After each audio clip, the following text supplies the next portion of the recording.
Good morning, good afternoon, good evening, Nord Stream. I'm going to read this. Eagle-eyes.tech. I am Eagle Falcon. This is actually a first for this podcast. We've done a few little this and that's that are stories that are unique to this podcast,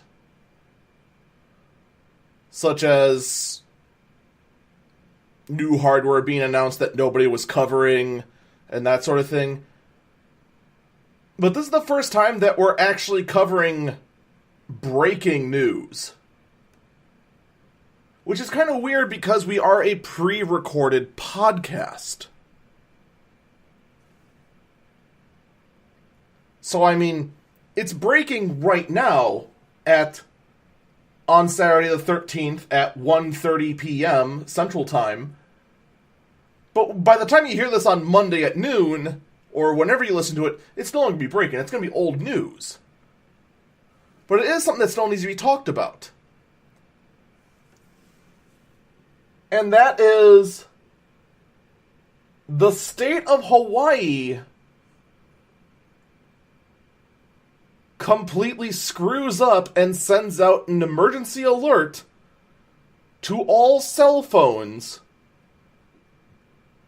that there is a ballistic missile heading towards the state.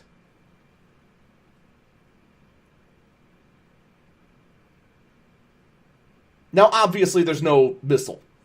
It is 100% a false message that was sent. Right now, there's not a whole lot of information as to how the mistake was made. No one is sure right now if the emergency broadcast system was hacked and a hacker sent it, if some doofus leaned on the button and sent it out, if there was some idiot within the system that intentionally sent it out as a troll.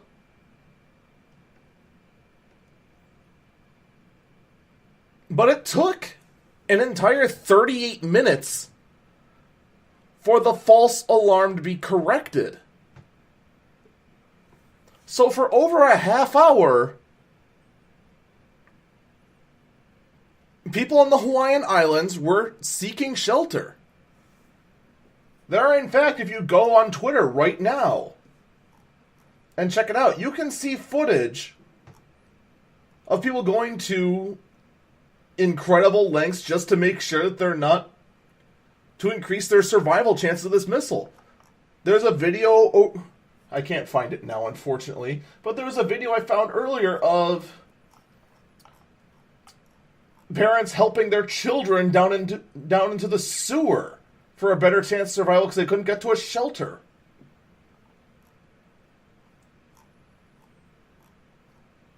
The only thing I hope, and we're not going to know this for a while, is that nobody really overreacted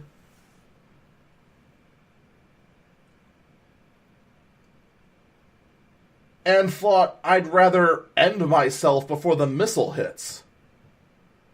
I'm hoping nothing like that happened.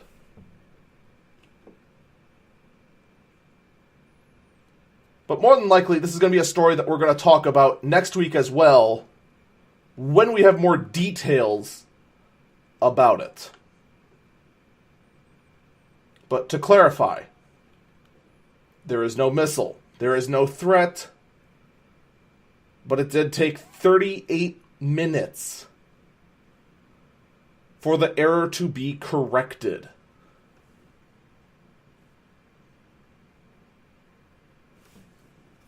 That's... I don't know what else to say to that. It is rather troubling.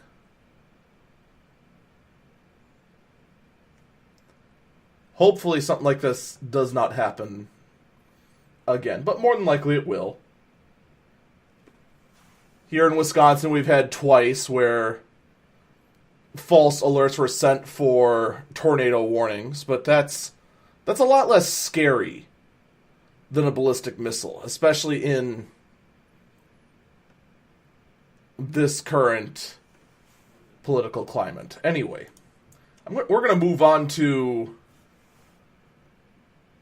something a lot less serious than false threats of a nuclear strike being sent out, and that is the etiquette that Awesome Games Done Quickly has put themselves in this year.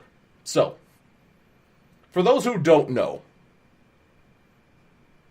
and I'd actually be very curious how you wouldn't know if you were part of this audience by now, but every year there are 2 events done by the group Games Done Quickly.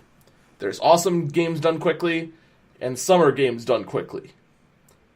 Both of which are speed-running charity events that go on for a week solid, and it's all done to raise charity. To raise money for charity, not to raise charity. You know what I mean.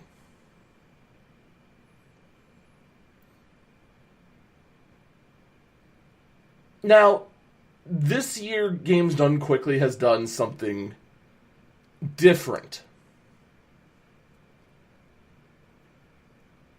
They decided that the chat on their primary channel is going to be in what's called subscriber mode only.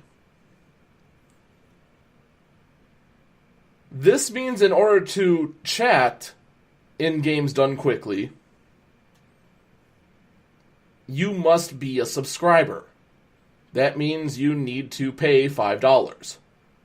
At least. Now, granted, that money does go to charity, and you should know that the charity does kick back a chunk of that money back to GDQ as well. So, I mean, there is that incentive as well for Games Done Quickly to do this.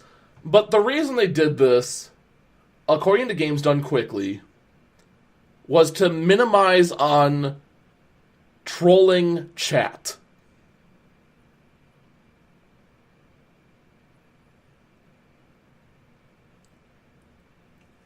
I mean, one thing you'd have to say about that is, I mean, when you have an event like that, there's hundreds of thousands of viewers watching. And it's inevitable. People are going to say stupid things in chat. They always will. Even with subscriber mode on, there are trolls in chat who will just shell out their $5 and say something stupid. However,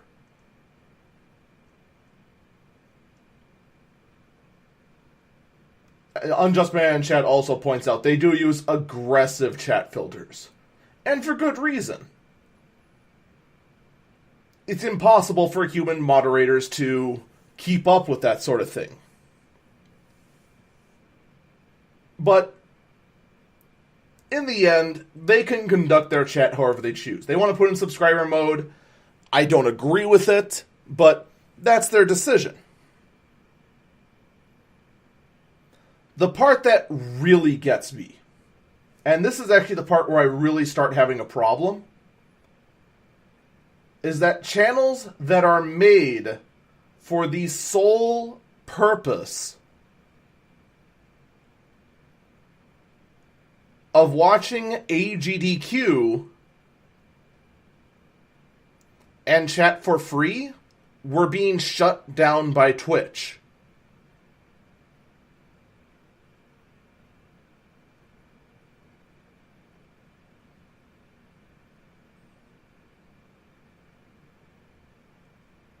That's a little messed up.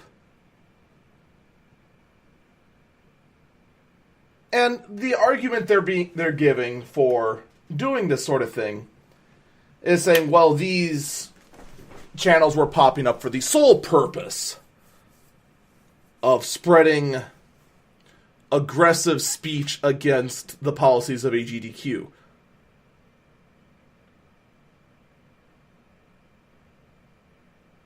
So,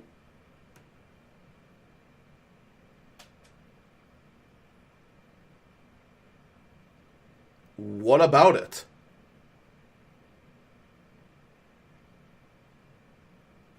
It's not like the hundreds of thousands of viewers could see those small little chat rooms of trolls talking about it. So what does it matter?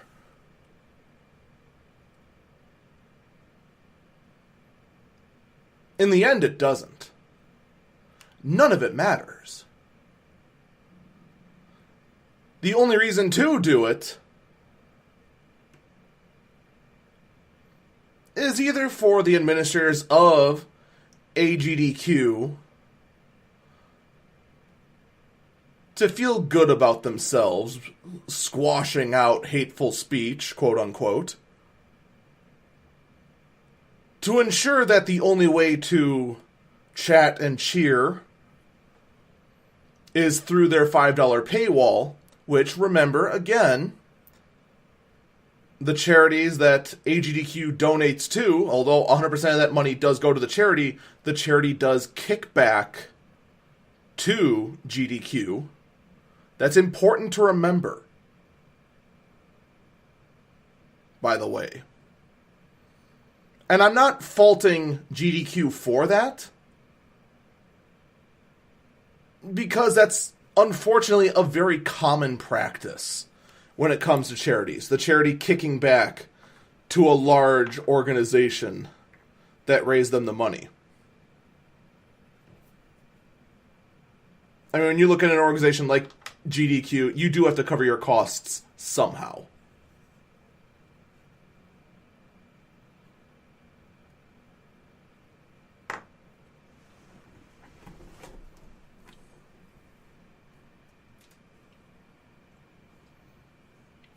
Unjust Man in the chat also says GDQ banned someone from the actual event, not virtually at the event, but actually on the on the event grounds because they had a Trump shirt.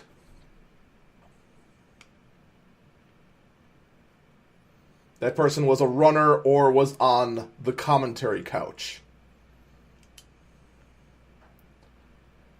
Yeah, there's been... And you could go back and forth whether that was...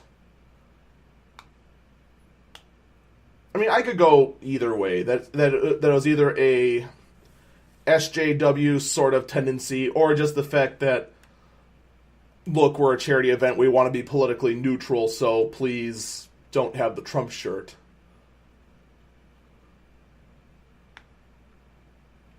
And as far as that, who knows? Maybe GDQ told him, you need to go change your shirt, please. Just, if you got a Twitch shirt or something, go change that. Or just, I'm sure there was someone there at GDQ selling, like, GDQ shirts or something like that.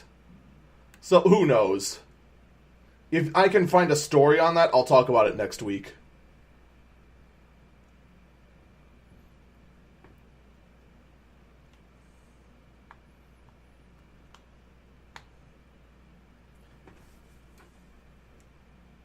As much as I support organizations like GDQ to go through and do all of this to raise as much money as they can for a good cause, even though they do get a chunk of the money back because they have to pay for that hall. They have to pay for a lot of what goes on at GDQ, after all. They are starting to go down this slope where an organization that started off as being for the greater good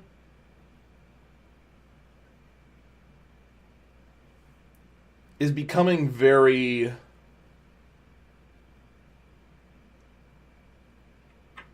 What's the right word?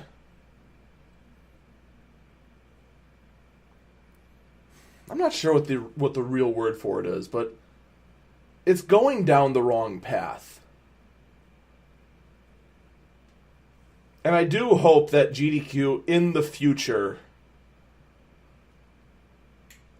decides to be more lenient and stop going down this path of being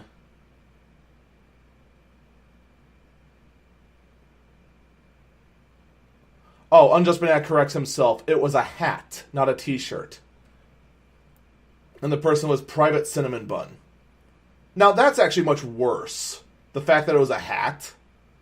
So I'm assuming by that it was a Make America Great Again hat. And he was banned. That actually is starting to go down the path of being an SJW, because you could have easily just said, remove the hat, we don't want that to be shown, because that's making a political statement on neutral ground.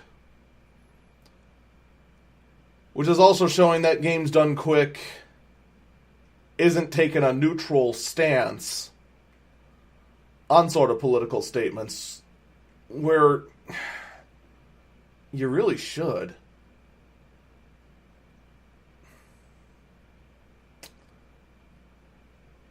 The more and more I look at AGDQ, the more and more I'm seeing a lot of things I don't like about the organization.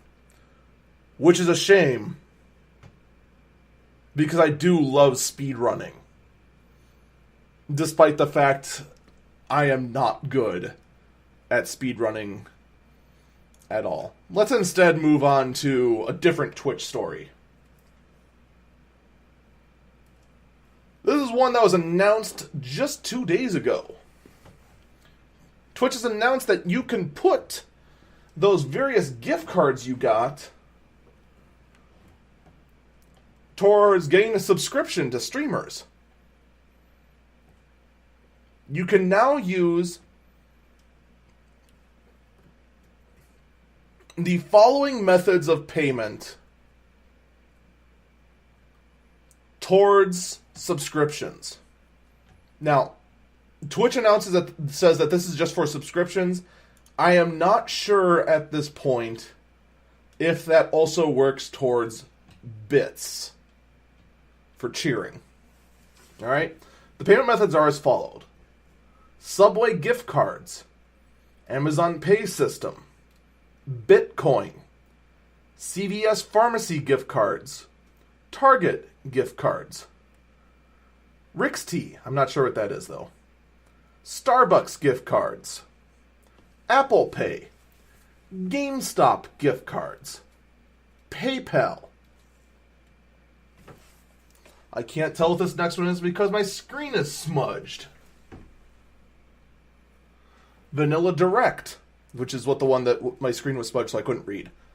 Visa, of course, which also includes Visa gift cards. PaySafe something, but I can't tell because the logo they used has light blue font on a white background. MasterPass, Visa Checkout, Walmart gift cards, Dollar General gift cards, Best Buy gift cards, Skrill, I'm assuming gift cards, or that's a pay system, I'm not sure. 7-Eleven gift cards. CVS Pharmacy gift cards again. Why that's listed twice, I don't know, but it's a different icon. Family Dollar gift cards. Go Cash.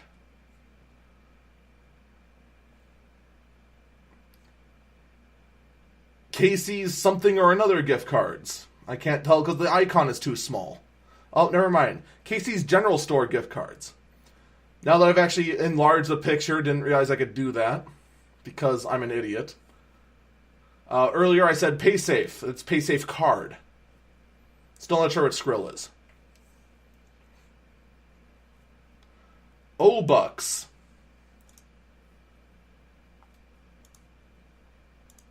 Oh, wait. There we go. Ace Cash Express. Coinbase. OfferPay. Z-Pay with Razor.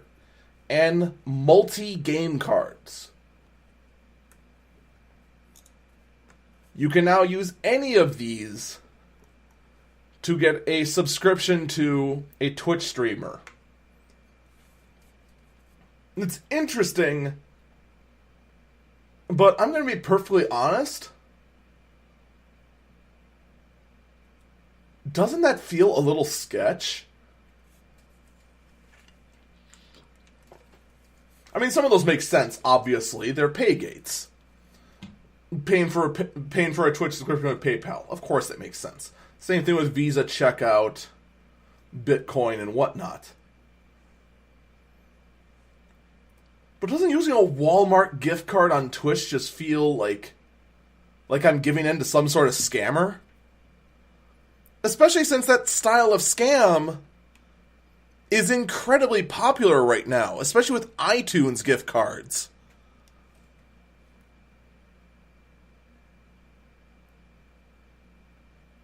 It's kind of weird. But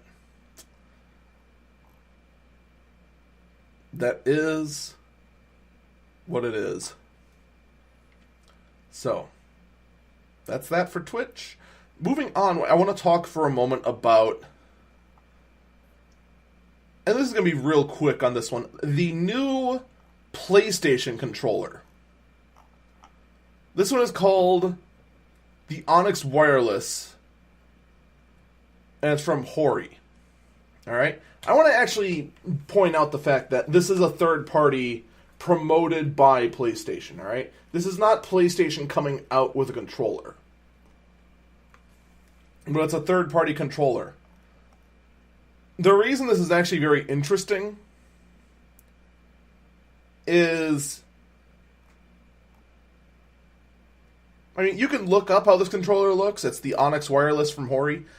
The design of it, though, is exactly the same. I'm not even kidding. Exactly the same as an Xbox One controller. The same shape, the same button layout. The only difference is that where the Xbox logo would be, there is the PlayStation 4 trackpad. But this is also including the left joystick being swapped with the directional pad. Now, this story exploded in my Discord. As much as a story can explode in a Discord.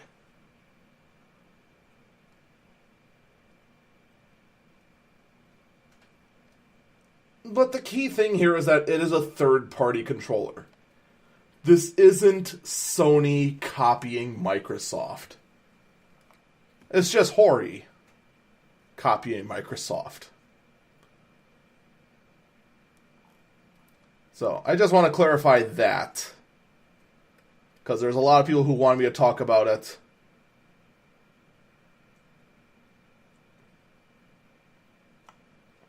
Even though, really, it's interesting, but it's not a big deal.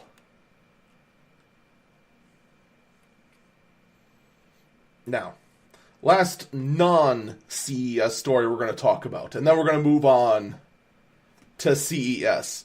If you're hoping about another story that came out this week and I didn't talk about it, I will talk about it next week. Because CES, let's see here, there's 1, 2, 3, 4, 5, 6. There's a lot of CES stuff I want to cover, and it's not even half of what's at CES, including 2 different sets of awards. And this is in regards to the YouTuber known as Logan Paul.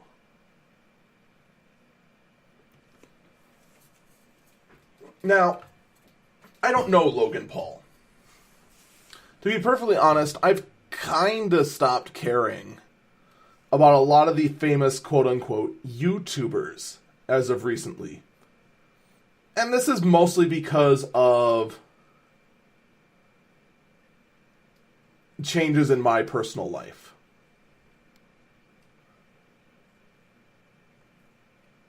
I work over 40 hours a week. I stream almost 30 hours a week.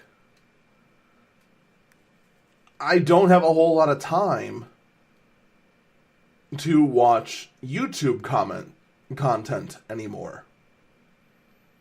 So apparently, from what I understand, and chat, feel free to chime in at any moment. to provide any information. But apparently Logan Paul is one of the newer up-and-coming YouTubers who puts on comedic content for people to enjoy. Supposedly it's not very much video game themed or anything like that. It's just general comedy skits.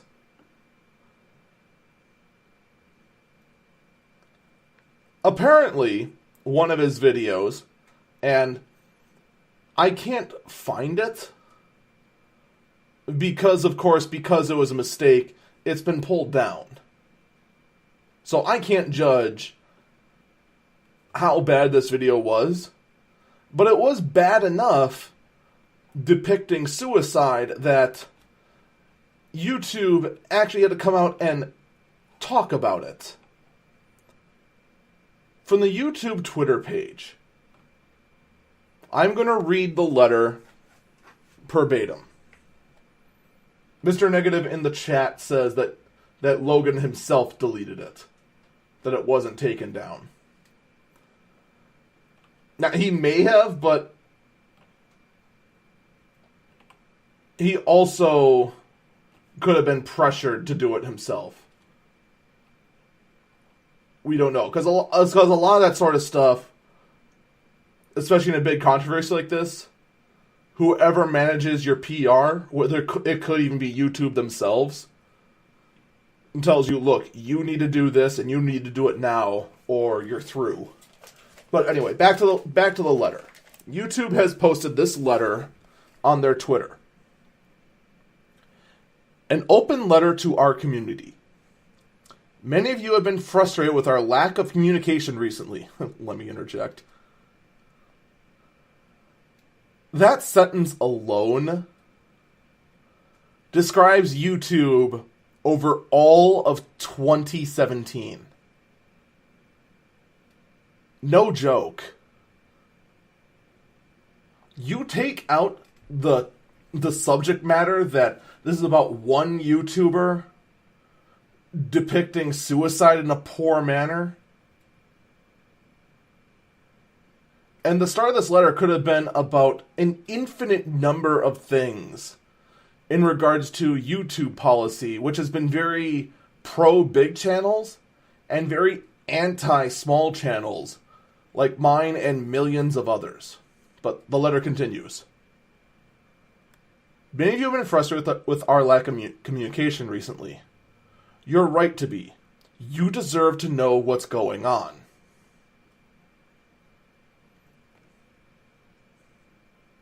So right off the bat, if you're a small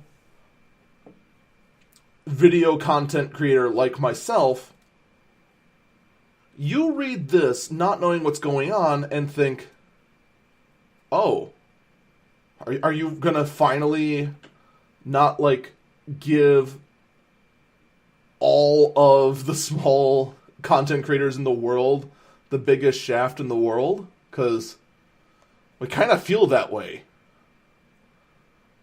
Especially how we never, ever, even when trying to search our own videos, can find it.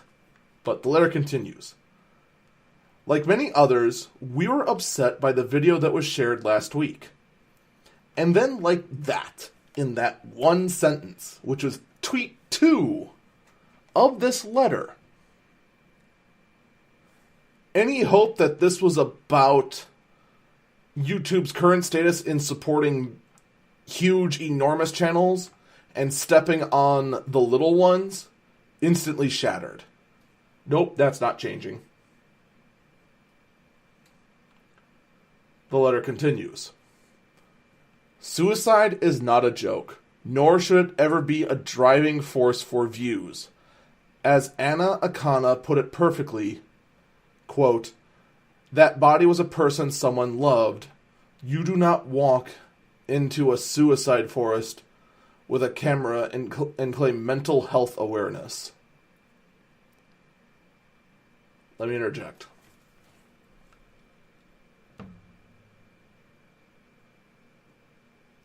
Once again, I have no idea about any of this. I don't even know who Anna Akana is.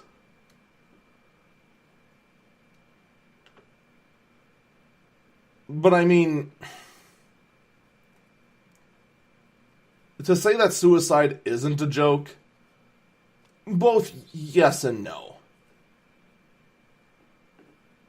The thing is that if you do try to make a joke of suicide, you have to be very, very careful about it. And unfortunately, as someone who does create comedic content on Twitch, it's hard for me to judge how this video was because, of course, the video's gone. And will most likely never be seen again unless I search the deepest, darkest portions of the dark web. In which I think I'm still more likely to find, I don't know, the old 4chan iBoard. The letter continues. We expect more of the creators who build their community on YouTube, as we're sure you do. The channel violated our community guidelines. We acted accordingly. And we are looking at further consequences. So let me interject again. This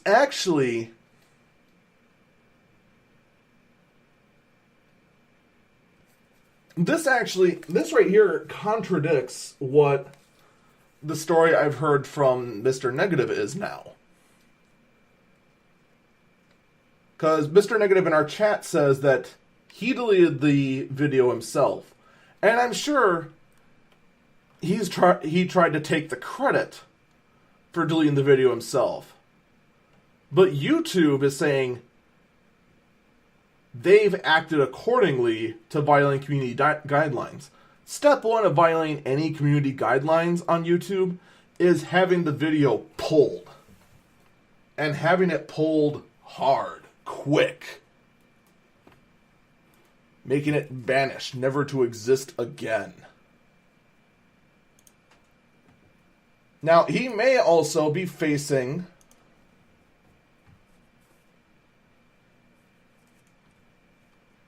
suspension on YouTube. Possibly a strike, possibly his account being pulled. We're not sure at this time.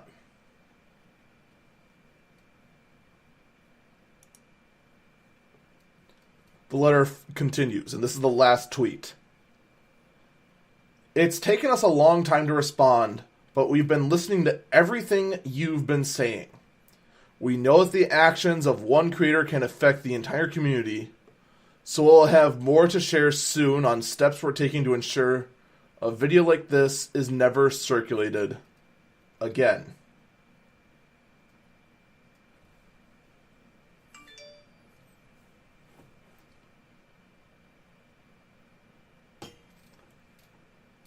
That is from the official @YouTube Twitter page.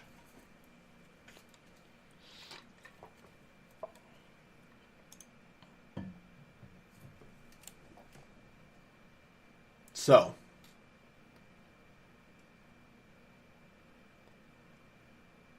what do I think about this?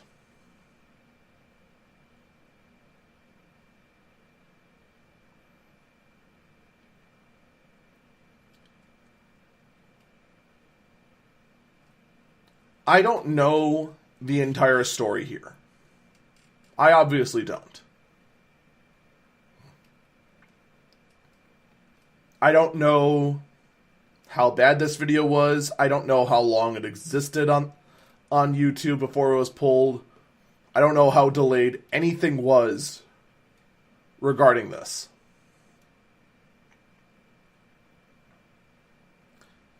But the fact that YouTube officially made an announcement about it tells me one of two things.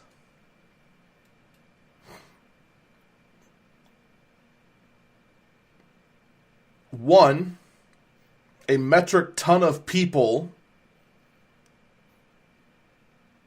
kept talking about it, and YouTube took forever to respond to it, and that's the only reason why they made an official announcement. Or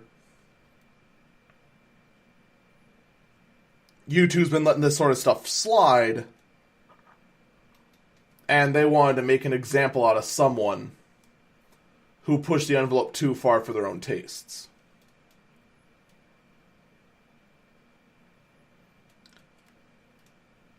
In the end, it doesn't matter a whole lot.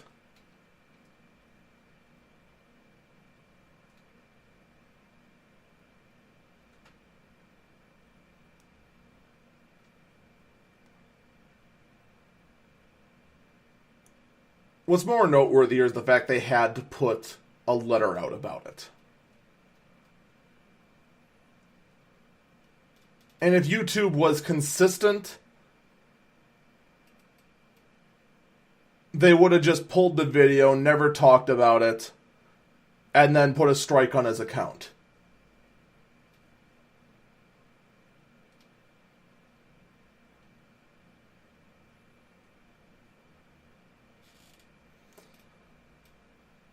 The only reason this guy got different treatment is because he was a big name. Now then, that's enough for the non-CES news. We're going to take a quick break. After that, let's talk CES. Go over some of the things I found interesting that I could find. In addition, we'll go over the hilarious Verge Awards and then the official CES awards. We'll be right back.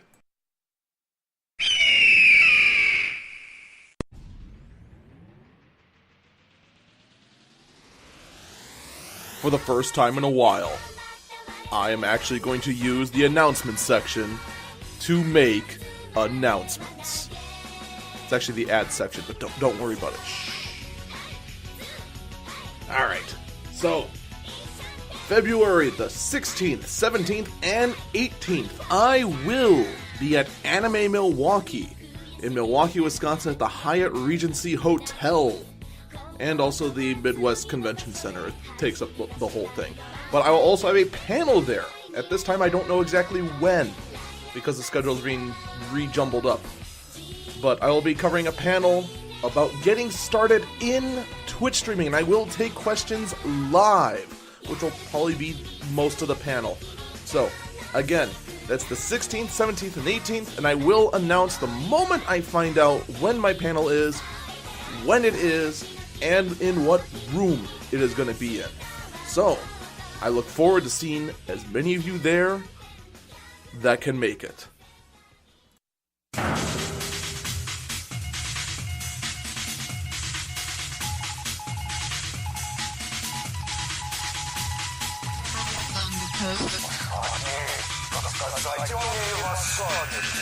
Welcome back, eagleeyes.tech. I'm Eagle Falcon. So, CES 2018. It has come and gone. But and there are more things at CES than I could ever talk about. There's no way I could ever cover everything at CES. And there's probably a few things that are very interesting that I missed. But the main source for CES stuff I went through was PC Perspective. This is at pcper.com. They're one of the sites I use the most for gathering tech hardware news because they are very good at it.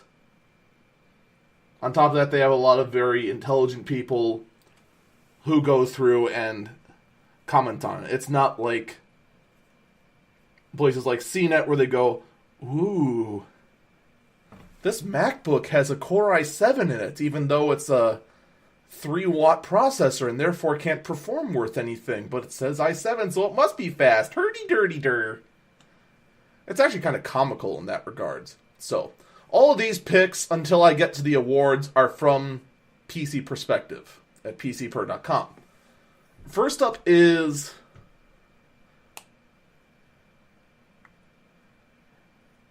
Acer trying to out-Apple Apple. And succeeding. Acer has here the Swift 7.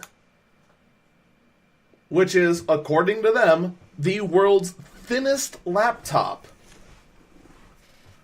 At 13.2 millimeters closed. When opened up, I'm not even exaggerating, this thing looks like 2 pieces of paper with a hinge on it. Okay, it's a little thicker than 2 pieces of paper. But still, it's thinner than a 3DS. It's thinner than my phone. It's about as thick as my phone when closed. And Russo in the chat says, opening it looks like it would fall backwards. Except it wouldn't, because the dang thing only weighs... What do we got here? Do we have a weight listed? I do not believe we do. Darn.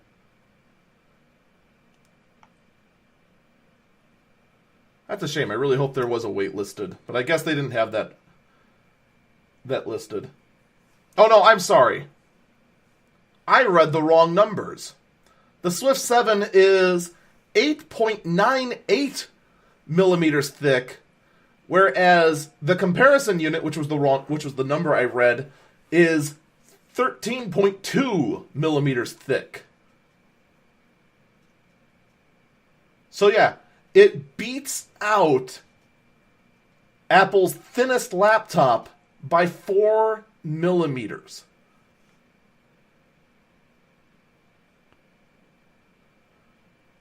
Now, how well is it built? I don't know.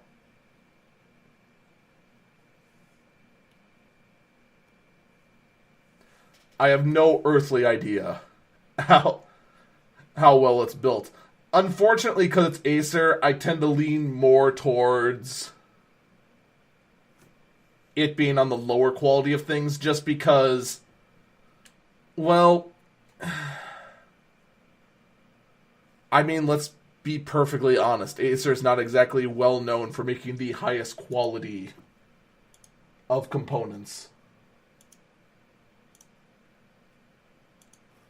So who knows? We're not going to see this laptop until later on this year. It'll be starting at $1,700 US. Which pretty much guarantees you will never see me with this laptop. Not only because A, it's Acer, and B, no. Just no. Not for that money. Alright. Intel announces Kaby Lake G, which is 8th gen processors with Radeon Vega M graphics. It is official. It is real. The rumors and hearsay have now been confirmed. The deal with the devil has been made. Intel CPUs with AMD GPUs. I don't even know what to say to that. I mean, really. It's like dogs and cats living together. It's massive. This is crazy. What? Team Blue and Team Red on one chip?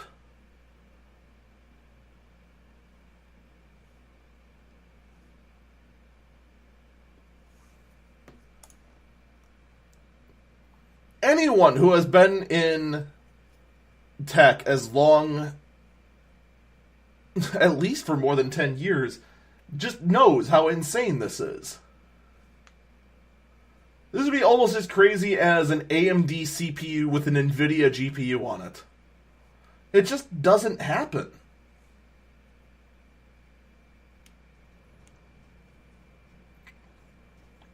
I mean, I said from the get-go,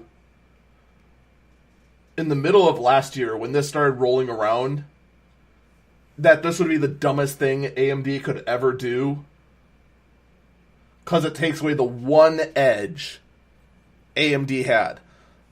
And it's still the case. AMD CPUs, although are much better than they were, the fact that they could put down a acceptable CPU and put a top tier GPU in with it, that's gone now. Because meltdown exploits aside, you now have the amazingly good Intel CPU with a pretty good AMD GPU side by side with it. The one advantage AMD had is now gone.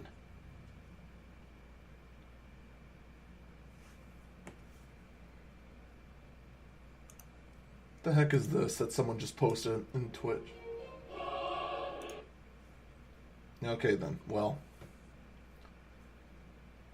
That was weird, and I don't know how that guy did not get caught by Nightbot. Regardless, enough of being distracted by people posting things in chat.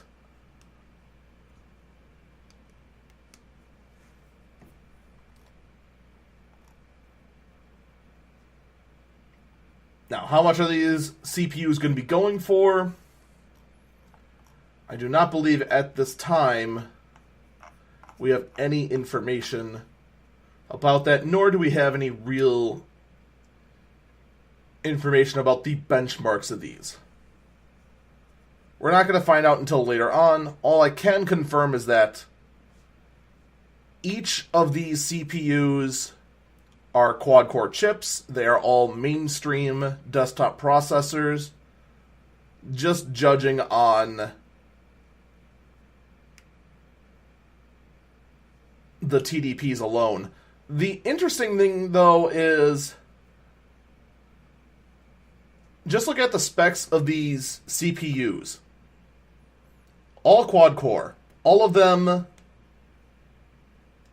are pretty much around the same clock speed, around 3 gigahertz.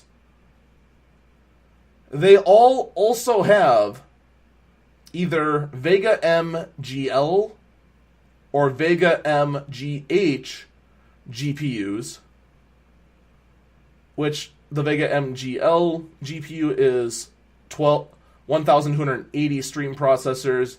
Vega MGH is 1,536 stream processors, which are pretty good processors. The bizarre thing is that all of these chips also have the cruddy, not good quality at all, Intel HD graphic chips on them as well. The Intel HD 630s. Now, Unjust Banana in the chat says that these are all mobile chips. I don't think they are, though. That's the thing. Because the TDP is way too high for a laptop. Usually laptop CPUs are usually like 35, 45 watts. 45 on the high end. These are reaching 65 and 100 watts. On top of that, there's no M or H with them.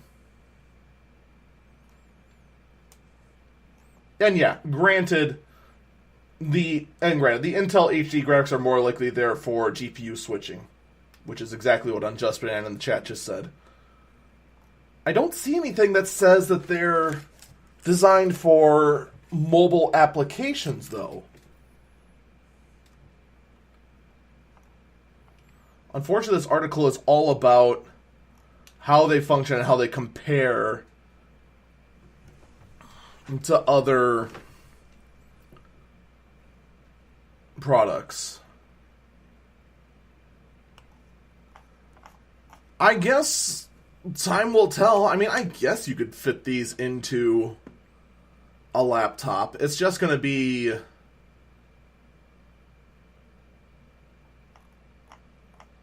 That's going to be a real power hog. Especially at 100 watt TDP.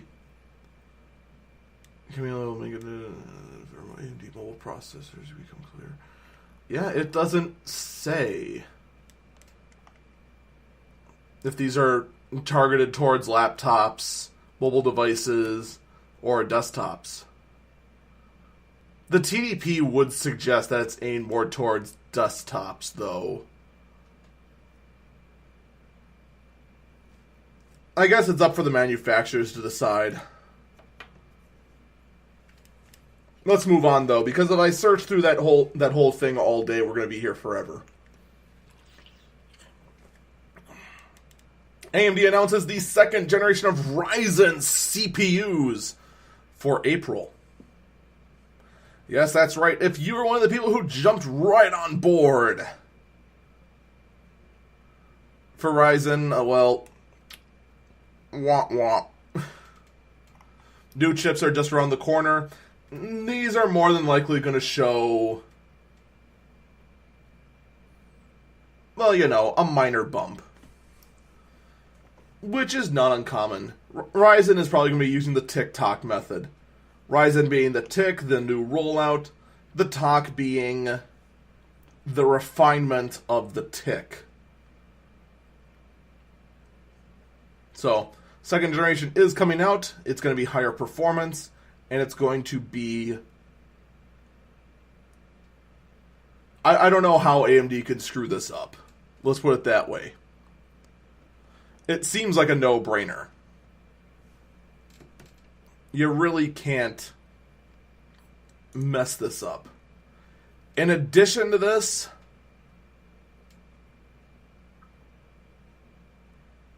the current AMD Ryzen CPUs are dropping in price.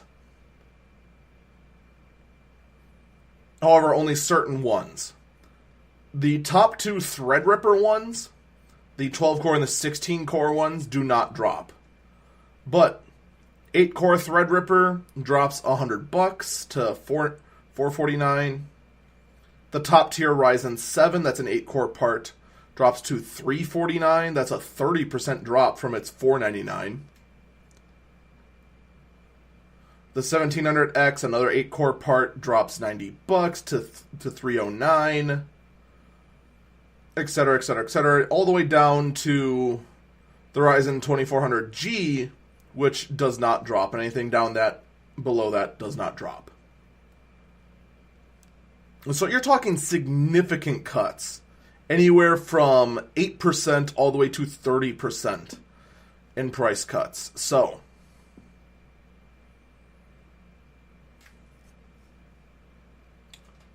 for those of you who are contemplating your build, not sure if you should pull the trigger, well,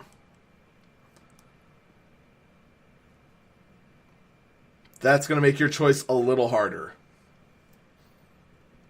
Do you go take advantage of the price cuts now, or do you wait to see how good second-gen Ryzen processors are? And let's be perfectly honest, the second-gen Ryzen parts, they're not going to be an earth-shattering improvement. They just aren't. They're going to be a bit of a bump, maybe up to 10-15%. I'm just guessing. I have no idea what it would be. So, maybe getting these with a reduced price would make more sense. Either way, though, I would say I'd wait a bit. I really would. Let's wait to see what the new Ryzen parts come out at for a price. And let's also see if any more price drops happen as the new Intel parts come out. Alright. In addition, we also have other news. Samsung is planning to launch the Galaxy S9 at Mobile World Congress next month. this really should be the... In other news, there is no surprise the Galaxy S9 is going to come out exactly when the Galaxy S9 should. The only thing that's actually really surprising here is that there's not a whole lot of information that's leaking out. So far, rumors are saying that the S9 should be at 5.8 inches, which is kind of crazy. And the S9 Plus, the slightly bigger one, is going to be at 6.2 inches, making almost no difference between the two. Both having dual rear-facing cameras, USB Type-C, a headphone jack, taking a sucker punch at Apple. Fingerprint scanners may or may not exist. And I could go on, but I think it's much better just to say, look, let's see what actually launches, shall we? The rest of the data, though, is either 4 gigs of RAM with 64 gigs of storage, or... Oh, wait, no. The S9 will have 4 gigs of RAM with either 64 gigs or 128 gigs of storage, while the 9 Plus will have 6 gigs of RAM, 256 gigabytes of storage. If that is correct, there is no reason to get the S9. You should then go for the S9 Plus. Because here's the thing.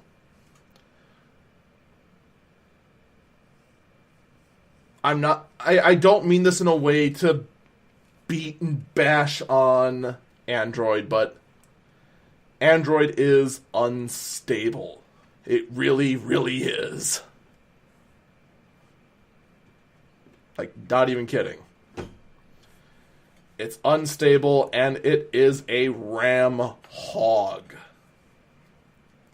The more RAM you have inside an Android phone, the more likely it is to stay running smoothly and be happy.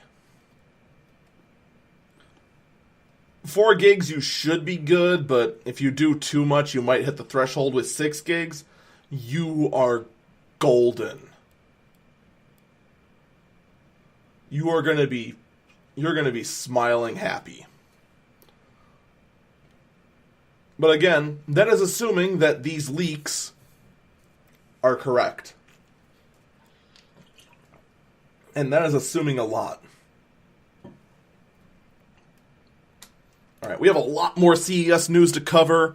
We are now approaching 1 hour into this podcast, and we still have so much more to go through. We're going to take a quick break here, stand up, stretch ourselves a little bit, and we'll be right back.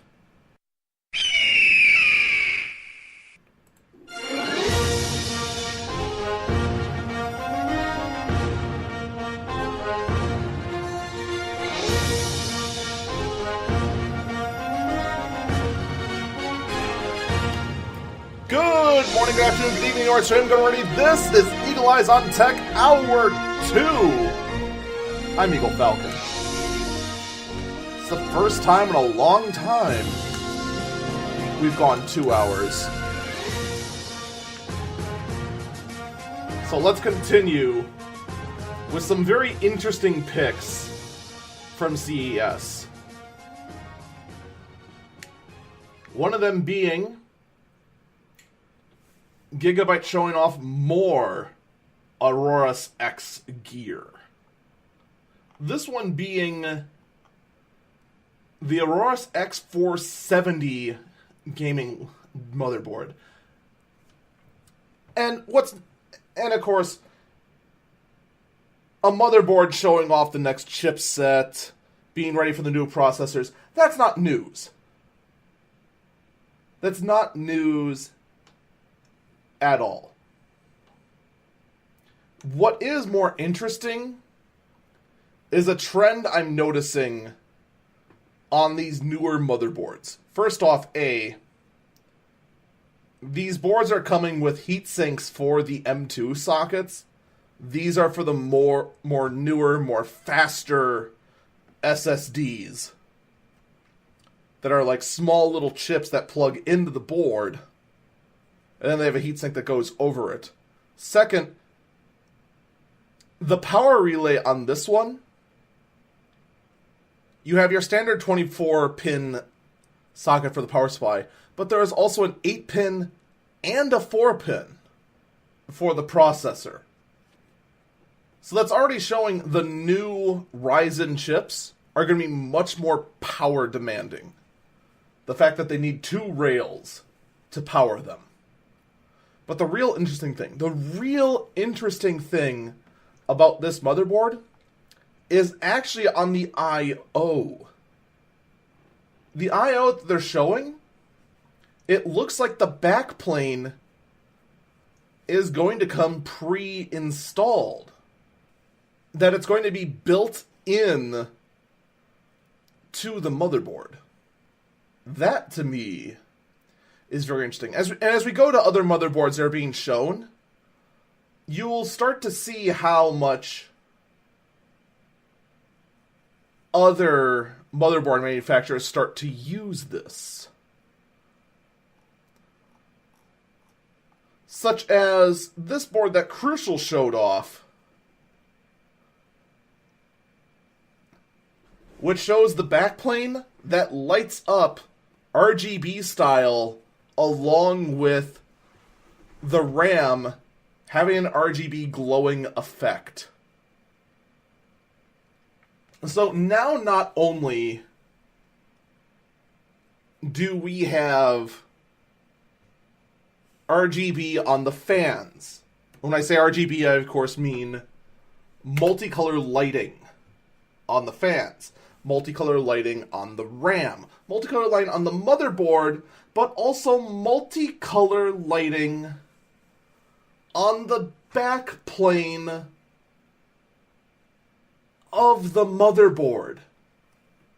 The RGB disease is spreading more and more and more. And Rusa in the chat also says that it looks like a neon underglow of a car somewhere you don't see directly. Yeah, imagine that though. The computer is going to be against the wall, right? In a dark room, it's going to light up the wall. And I've actually got a device later on about that as well. But we're going to move on to EVGA showing off a new power supply that is very much a normal power supply with one exception. It's a fully modular power supply, you know. It's pretty basic. Except for the part where its maximum watt output is 2,200 watts. 2,200 watt power supply.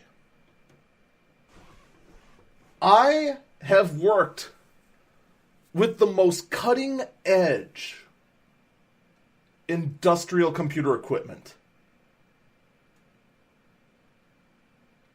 And by work with, I mean seen it and had my hands in it and just to see how it's constructed. A lot of my knowledge for how to build computers stems from that. Not even in the most absurdly overpowered micro supercomputers of a workstation do they have 2,200 watt power supplies.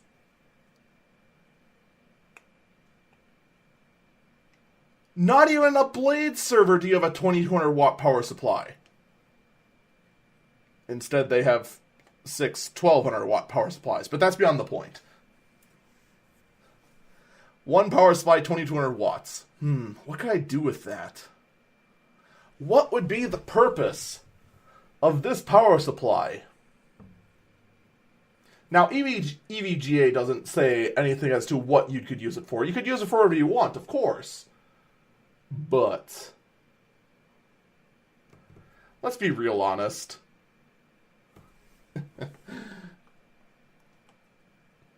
Unjust Banana in the chat figured it out. So did Embrusa. Oh, never mind. Unjust Banana just lost it. Emrus has said it's for those Octo SLI setups. Which would be correct if it weren't for the fact that you can't SLI 8 graphic cards together. The max is 4. But Unjust Banana had it at mining power. It'd be perfect.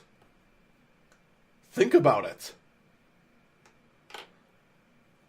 300 watts per graphic card. Frickin' you could get 8 cards in there, no problem. Wait, could you? No, it'd be a little problem. You'd have to settle for 250 watt graphic cards to get 8 in there, and then power some low powered board. Or you could do the other thing that Unjust said and use it for World of Warcraft, clearly. So, EVGA has a super overpowered power supply for your super overpowered needs. Whatever they may be.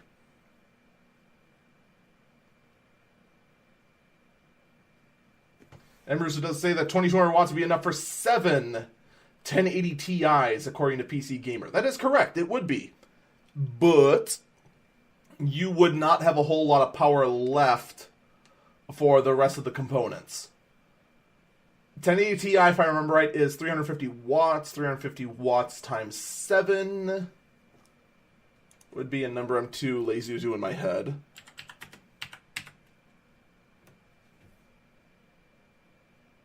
Oh. Wait. No, the math doesn't check out. You'd be 250 watts over. Wait, no. Wait. No. No, my math's wrong.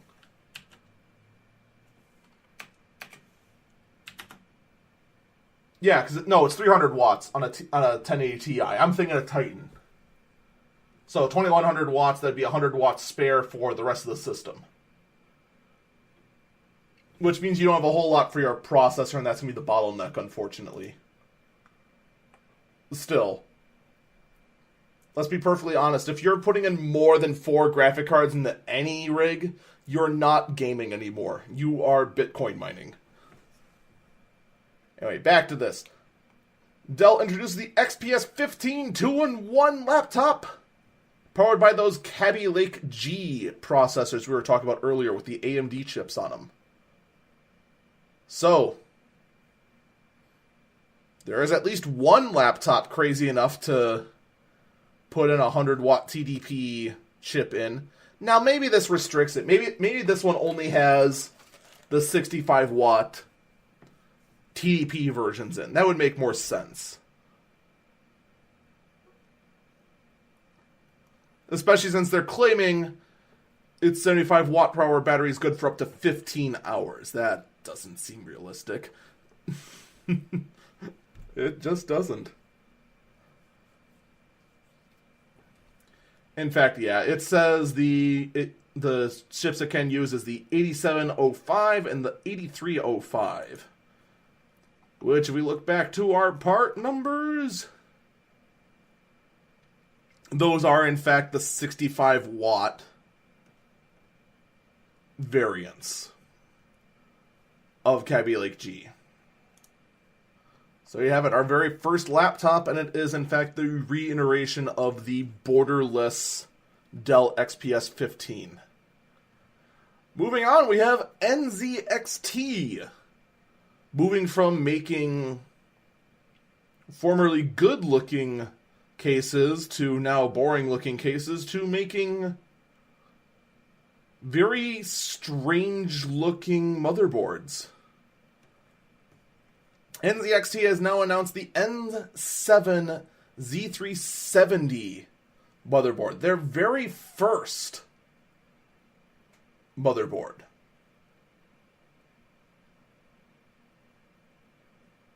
And I'm not going to lie, this is not a good-looking board. I mean, it's weird how they did this, because what they decided to do on this motherboard is cover up everything they might have done good with this motherboard with this plastic sheet.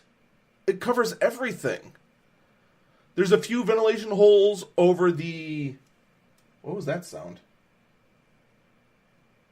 Whatever. There's a few ventilation holes over the power relays. Over the power relay, where the power relay heat sinks would be, and over the chipset. But the rest is covered by plastic.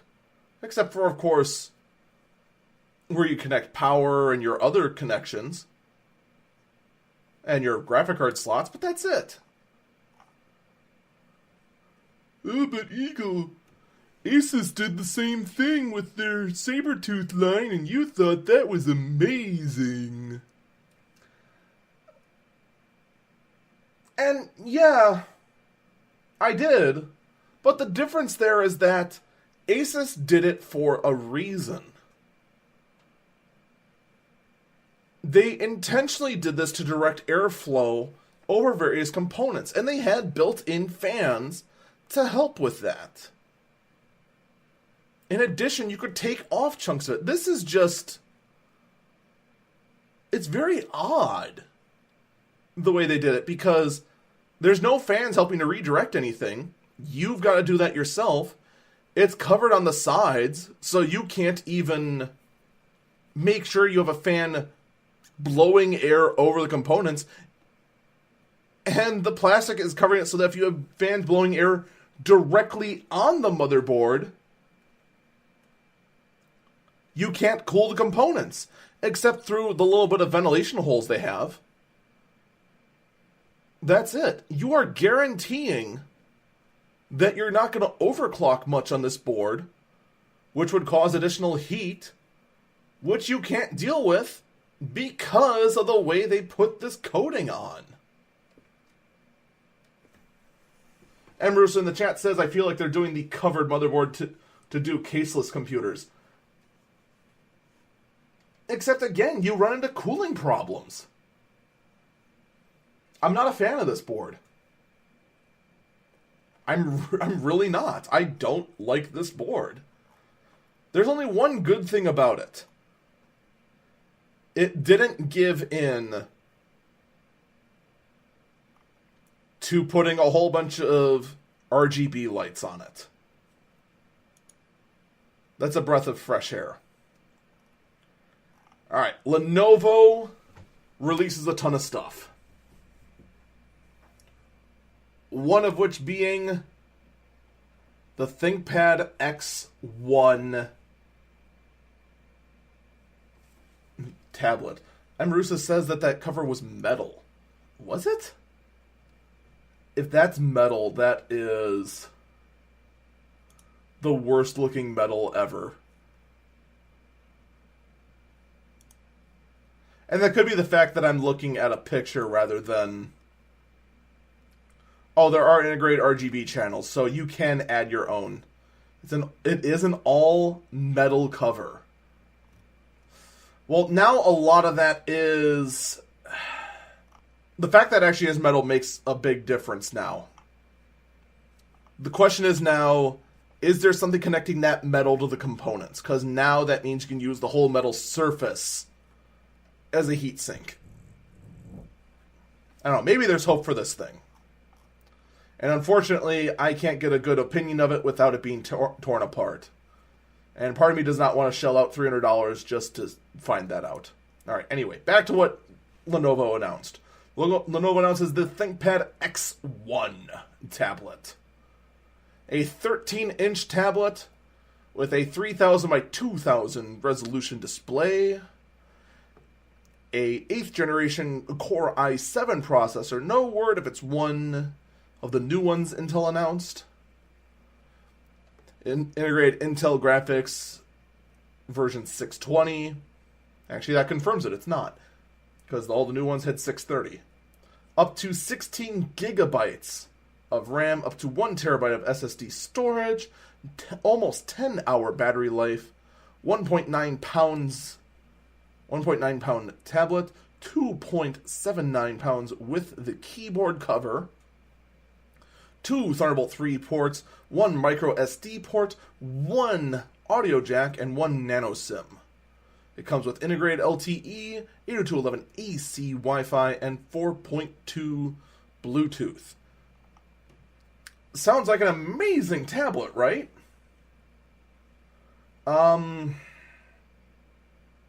Well, you have to really, really, really want that tablet, because it is going to be a $1,600 tablet. But it will be here in March. Yay! In addition, Lenovo is updating the X1 Carbon ThinkPad and the X1 Yoga. Both these are in the ThinkPad Professional line, so they have all the wonderful quality you expect from the ThinkPad line, as opposed to the IdeaPad line. Both of them 8th generation Core i7s.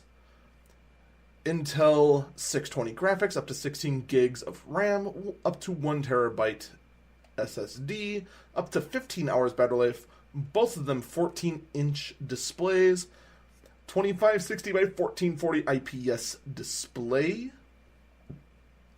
The X1 Carbon not having a touchscreen, the X1 Yoga, of course, having a touchscreen. The X1 Carbon is a 2.5-pound laptop. The Yoga is a 3-pound laptop. Both of them having 2 USB 3.0As, 2 Thunderbolt 3s, 1 audio jack, 1 micro SD card, 1 HDMI, and the X1 Carbon having the Lenovo docking connector, and the Yoga having a gigabit Ethernet jack. Both of them 802.11ac Wi-Fi, Bluetooth 4.0. X1 Carbon has an optional LTE, whereas the X1 Yoga has integrated LTE. The ThinkPad X1 starts at $1,709, whereas the X1 Yoga starts at $1,889. Both of them will be available later in June. I love the ThinkPad line, but my God, it is expensive. But at the same time, you get what you pay, and you've got to really love the ThinkPad design to shell out that much. So, what more can you say? At least Lenovo is putting out quality products. Because if everything was as low quality as the IdeaPad line, Lenovo would be pretty sad. Now, another one that I actually found really interesting was Qualcomm introducing rechargeable wireless earbuds. I'm not even kidding. Wireless earbuds. They actually look like modern hearing aids. Except for the part where they just plug in your ear. There's no around the ear battery pack. So they just plug in. Once they're out, put them in your ears, and that's it. The new technology that they are introduced with these claims they can reduce power consumption by 65%, 2 times as double the processing capability as the last time they tried this sort of nonsense. I mean,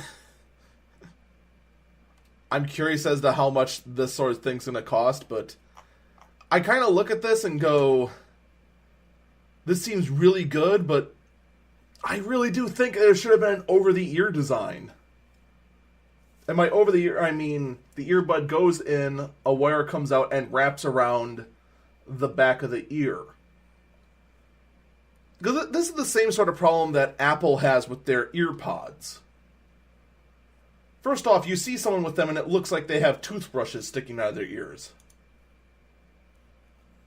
So, it's interesting. I still have doubts whether these earbuds are going to be useful or they're going to be lost. Now then. Remember how earlier we were talking about how that one motherboard might leave a glow coming out of the back of the wall? Well,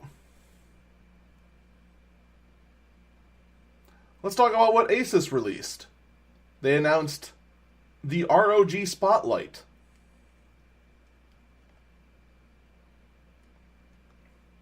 Now you must be thinking, oh, that's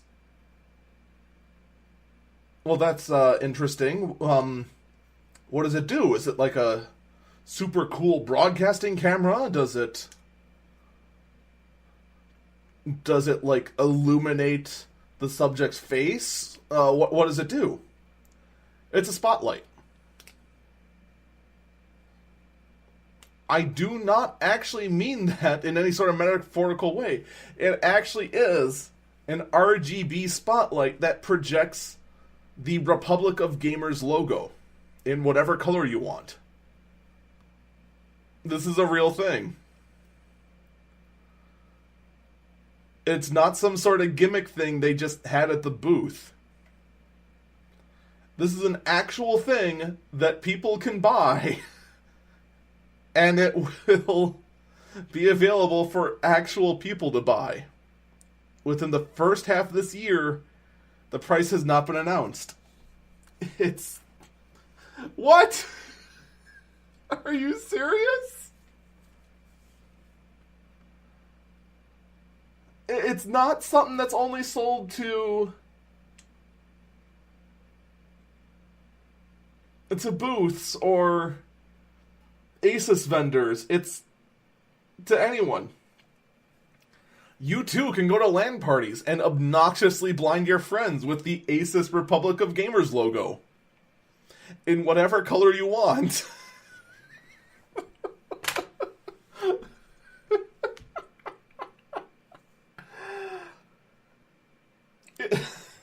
This might be the most CES thing ever, because it's not uncommon for the weird, absurd, stupid things to show up at CES.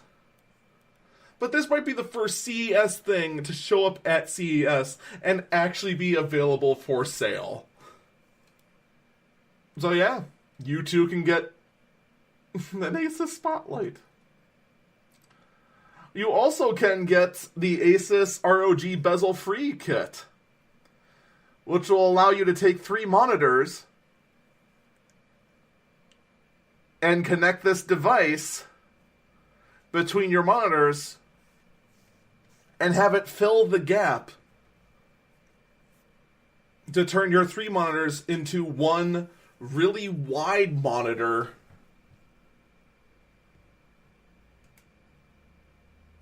with no bezels in between.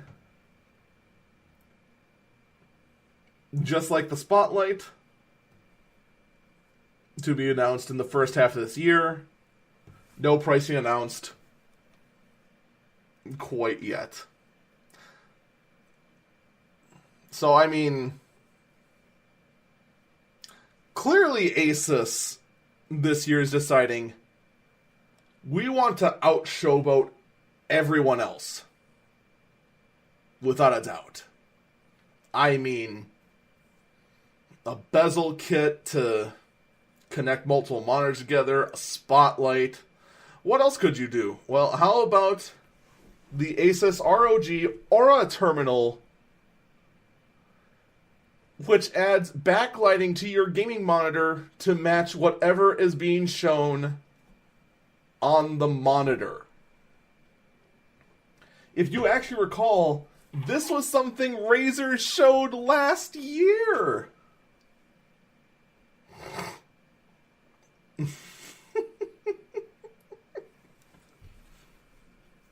So if you're playing Nier Automata, you can have a gray light behind you.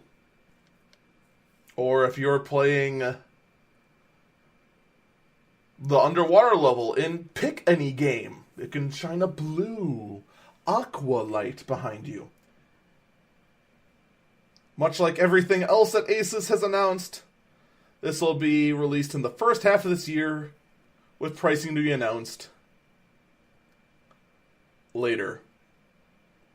Now, you might be thinking that this is clearly over the top. This is so stupid, no one is ever going to use this. To which I say, you are absolutely correct. Welcome to CES. This is what CES is all about. The absolutely absurd, useless bits of technology that are for nothing more than showing off.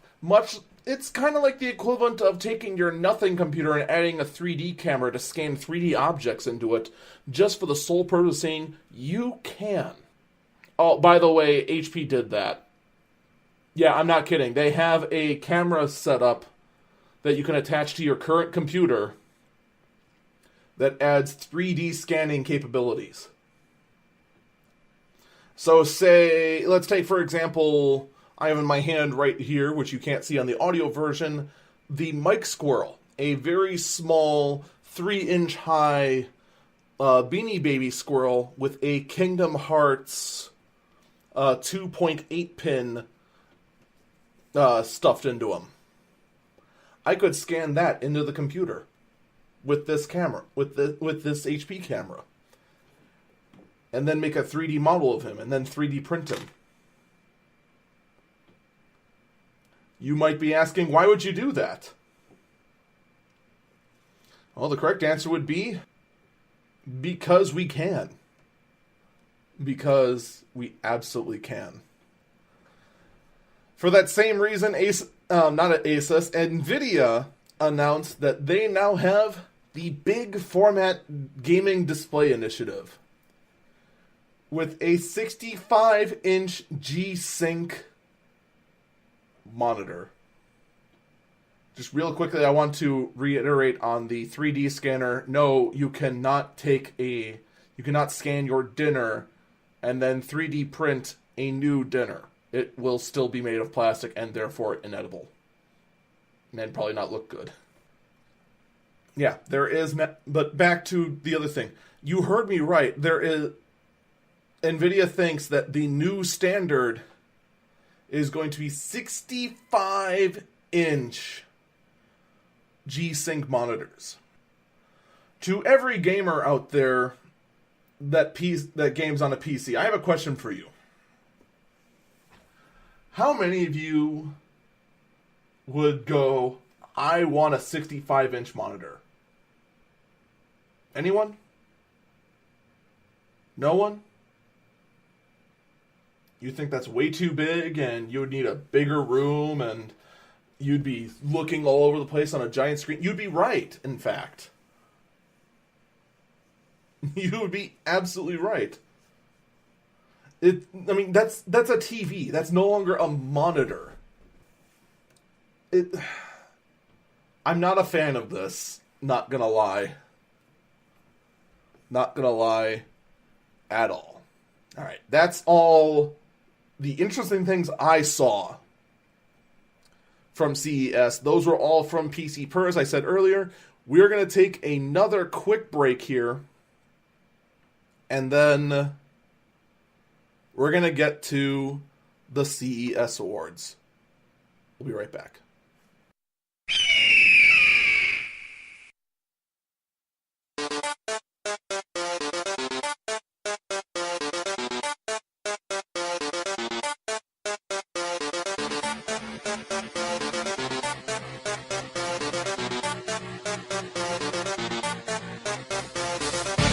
Welcome back, eagleeyes.tech. I'm Eagle Falcon. So, we've got the CES Awards to go through. Now,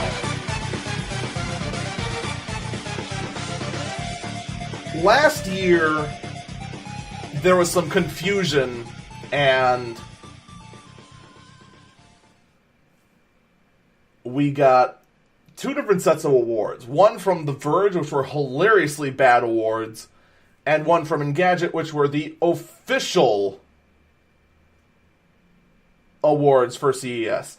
This year, I'm going to do both again. We're going to go through the Verge Awards first, and then we'll go through the actual awards, and then we're gonna call it a show. All right. First up, first.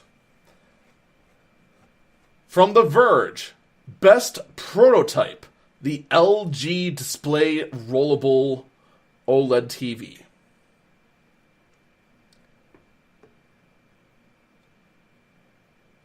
First off, the name of this award, Best Prototype. You're at CES. Everything there is a prototype. Quite literally. Just about everything there is a prototype. The only exceptions are products that are literally coming out in a couple weeks. Or being early sneak peeks. 90% of what's at CES are prototypes. Or are silly Asus spotlights. So, the LG display LG display is nominally separate. The moment you find out a problem with the thing, and then all of a sudden your tongue gets tied. LG Display is a nominally separate company from LG Electronics, whose job is to advance state-of-the-art display technologies and wow CES visitors with outlandish prototypes. The 65-inch rollable display that the company brought to this year's show is a perfect example. It's OLED, it has a 4K resolution, and it looks absolutely stunning. But we can also roll down to its base rather like a projector screen flipped on its head. Here is the problem I have with this. Is this really the best prototype you could find? Like I said, CES is full of prototypes. Literally full of them.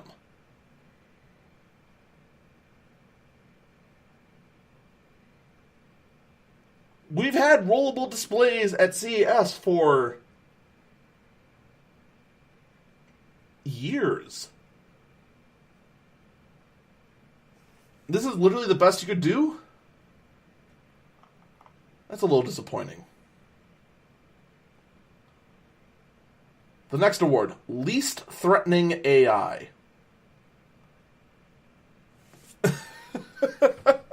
Really? You made this an award.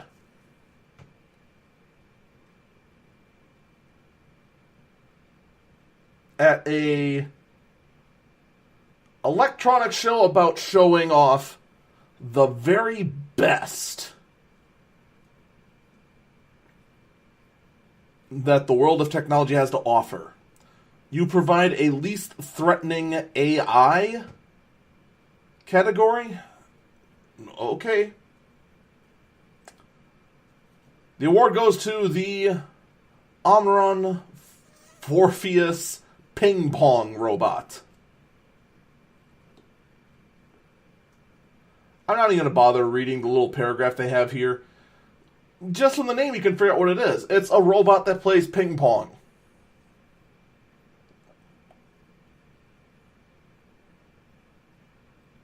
I mean, it's cute, but the bigger comment here is the name of the award, Least Threatening AI? Really? Okay.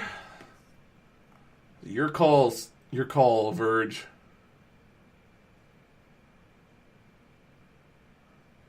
Best Disaster. The CES Flood/Blackout.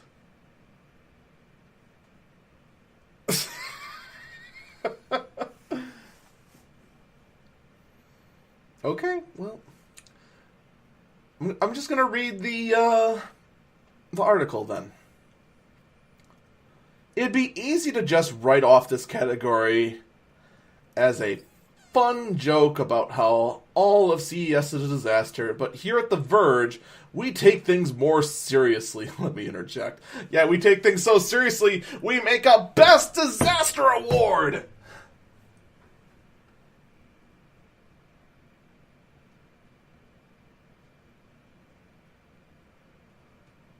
Think about that for a minute.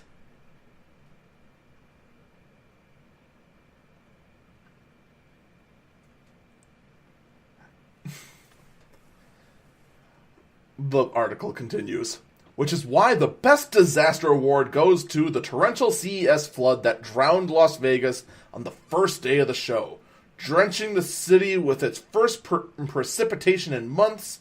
The rain threw all of CES for a loop, flooding the streets, closing Google's much-hyped playground, and leading to endless taxi lines.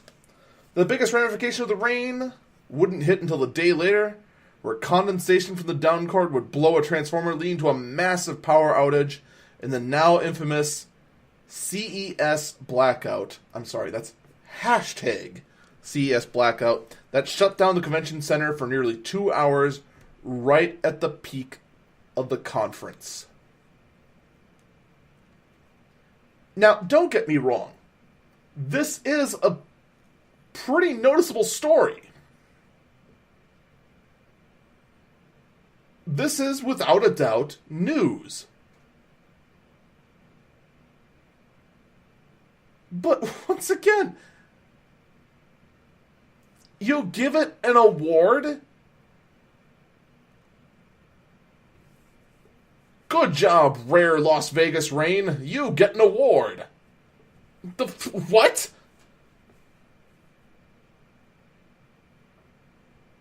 I mean, one thing if this was just done as a joke, but the fact of the line, here at The Verge we take things more seriously. Oh, for crying out loud. Yeah, I bet. Best VR. That goes to the Vive Pro. Let me pronounce things right. HTC's new Vive Pro comes with all the upgrades the virtual headset needs: a noticeable resolution bump, built-in headphones, wireless controllers. That means that Vive owners will be able to use full room scale VR without any cumbersome cables. Of course, you'll still need to set up Valve's obnoxious laser towers. You still need a powerful gaming PC to use Steam VR software. But the Vive Pro is an interesting challenge to the Rift, which Oculus has been aggressively discounting for months to spur VR adoption. We'll see how the VR platform wars heat up after this. I have nothing to add. I don't. I mean, the award fits and everything. It's the first thing it looks like it was taken seriously. Best Writable.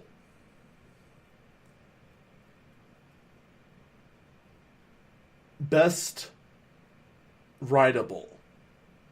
That's the name of the award.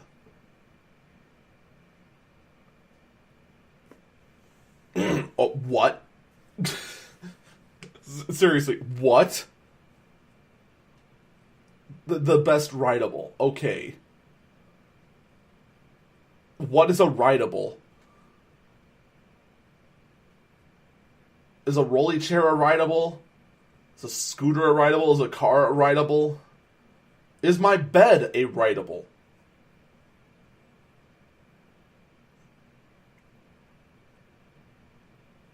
Is a insert dirty joke here writable?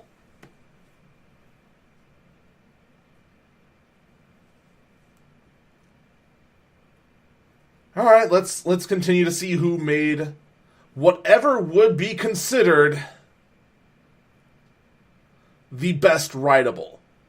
And that would go to the Ford Ojo scooter. Oh, are you kidding? Ford?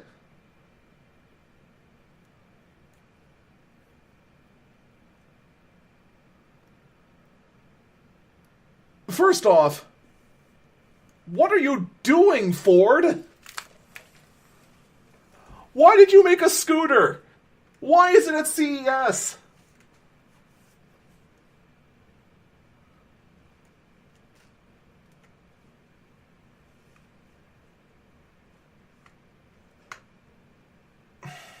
Okay, well, let's continue on to Actually, no, before we continue on the article, I actually want you to just take this in for a minute. There is a scooter, an electric scooter at CES, made by Ford, who, let's be perfectly honest, should be focusing on doing this crazy thing called showing off what they've done this year for, I don't know, self-driving? You know, maybe? Maybe get some of that little, show off a little bit of what they've been doing with that whole self-driving park they made? No, instead they bring a pink scooter to CES. Could you not think of a more un-Ford thing to send? A pink scooter. I'm not even kidding either. It is a pink scooter. No, it's not pink. No, it's not salmon. It's pink. It's not lightish red. It's pink.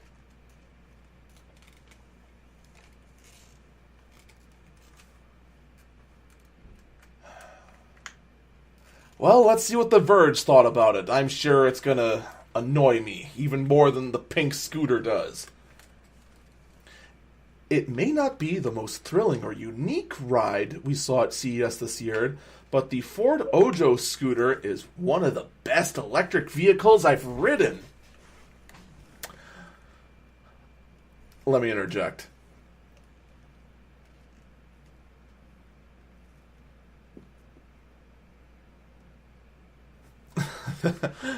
This guy, which by the way, this is written by Sean O'Kane, says that this electric scooter is the best electric vehicle he's ridden. You now know that Sean O'Kane has never been in the Volt, the Bolt, or any of the Tesla vehicles yet. Which is kind of surprising. It kind of makes me wonder why someone like this is in charge of writing about an electric vehicle. But let's continue. California company Ojo has taken the best thing from a number of... Okay, hold up here. Hold.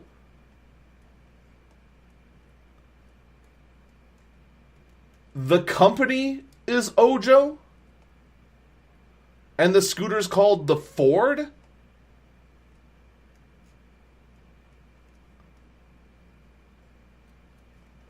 Shouldn't it then be the Ojo Ford?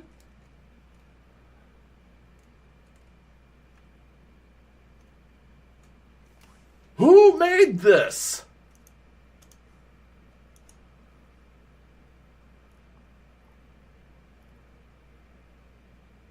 All right, let's quickly take a look at this. I'm going through a photo gallery. We see on the seat it says Ford. The back it says Ford. We have another shot again that shows that Ford's on there.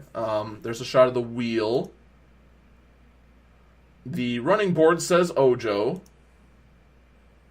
There is a headlight. Just below the headlight, you can see the obvious Ford logo.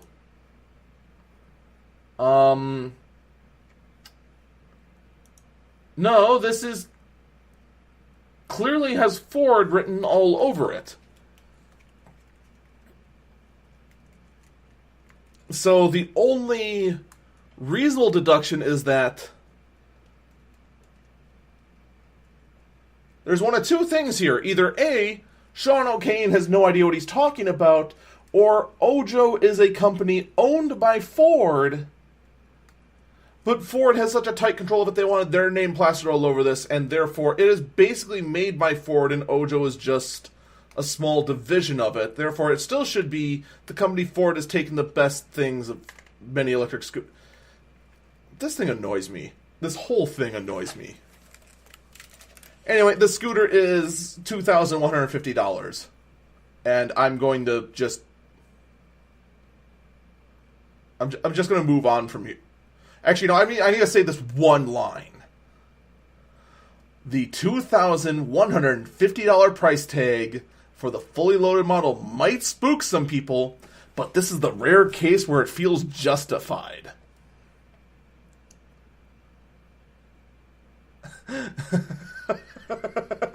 Are you serious? Are you serious? $2,200, and you think it's justified for a scooter? I'm just gonna move away from that entire article before I go insane. Best car tech. This goes to the M-Bucks.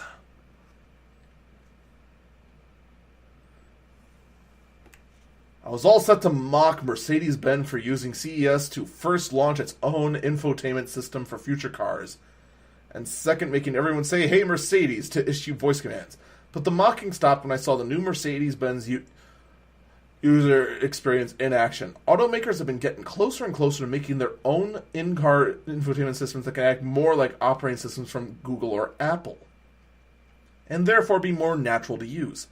It's not perfect, but the fact that you can tell your car it's too cold or warm inside, and it changes the temperature of heating, ventilation system, and Mercedes made it work, along with awesome ambient lights that either glow coolly or warmly, depending on what you told it to do. Alexa who?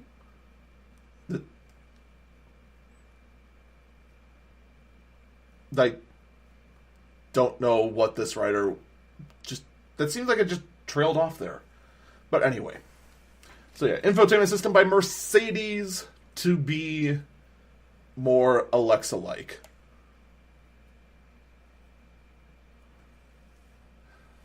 Mr. Negative in the chat says, in before it permanently locks someone inside. You can't go yet, Dave. You must stay here forever. Best accessory. Let's move on with the awards. Best accessory. The DJI Osmo Mobile. Osmo Mobile smartphone stabilizer is fantastic for turning your smartphone videos into smooth, professional-looking shots. But the original $300 price tag is too high for most consumers. The new Osmo Mobile fixes that with a $130 price tag that makes it way more affordable. Along with nearly quadruple the battery life, your new vlogging career awaits. Unfortunately, there's not a whole lot to this thing. It just looks like an expensive selfie stick that's shorter. Okay. Most useful health tech. Hearing aids.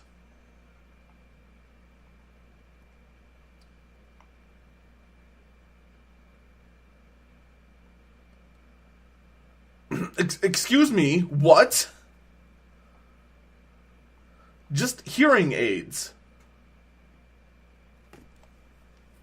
I'm not going to bother reading this article, because it tries to justify trying to give an award to an entire category.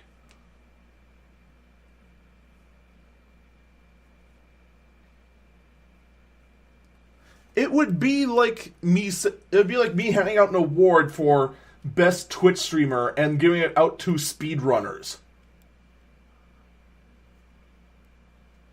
First off, it doesn't matter, because, I mean, an award from me, literally useless. But B, hearing aids? You give the entire award out to hearing aids? What?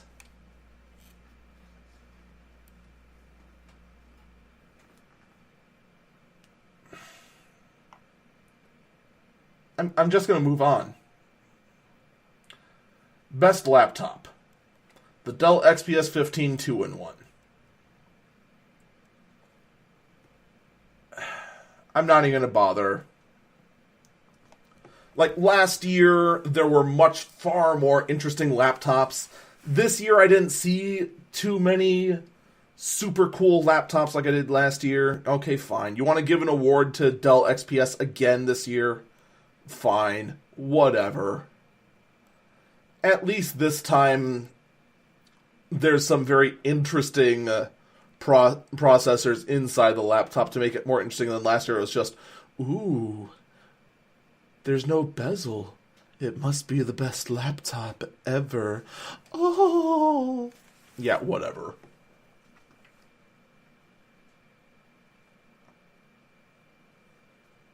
Best monitor. The LG 5K Ultra Wide. Okay, hold on here. Time out. Time out here, Verge. Are you trying to tell me, in a year where Asus launched a kit to merge multiple monitors together to look as one, and a backlighting kit for the monitor, you're going to give it to a generic 5K ultra-wide monitor? You disappoint me in so many ways. The most touching award.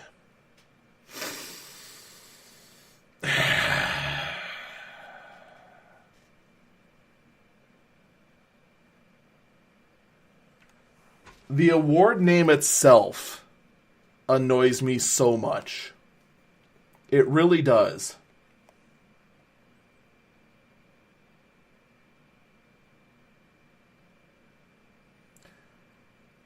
Just listening to it just makes me go, oh boy, here we go again. That's not the worst part. The award goes to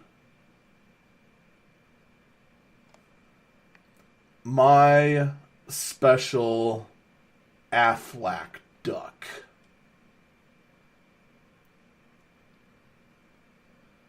The article reads for it. Point blank, a lot of CES is just useless junk, and we fully expected something with Aflac branding all over it to be equally bad. Instead, we got a heartwarming robot toy that has no camera, no voice assist, no games. It does, however, have the capability of comforting children battling cancer to help them feel less alone in their fight and take control of their emotions in a situation that is very uncontrollable. The toy won't be sold, but instead given to children at care centers nationally for free. Now, that alone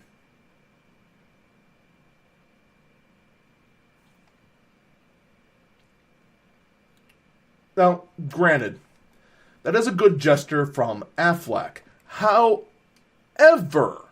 I have to ask something. Why is it here? No, really, why is it here? You are at CES, the Consumer Electronics Show.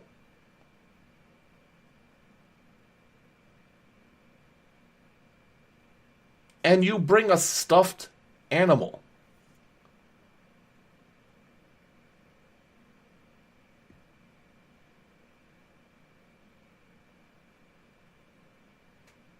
This shouldn't be an award. It should be just shout out to Aflac for bringing a stuffed duck they're going to give away to cancer patients.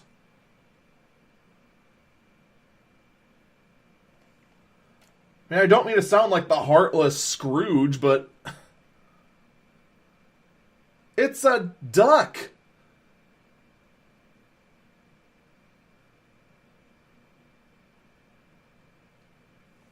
At a CES show. It is a non-electronic device at a CES show. this is hands down the thing that does not belong on a CES award list. Not that I think anything's wrong with the concept of the Aflac duck being given to comfort children with cancer. This just has no place here on this list, and it has no place at CES.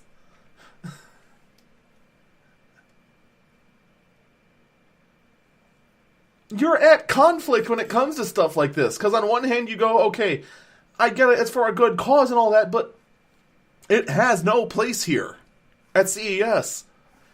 It would be like me in the middle of a tech podcast talking about, I don't know, energy drinks. The Best Gaming Award from The Verge. They give it to NVIDIA's big format gaming displays.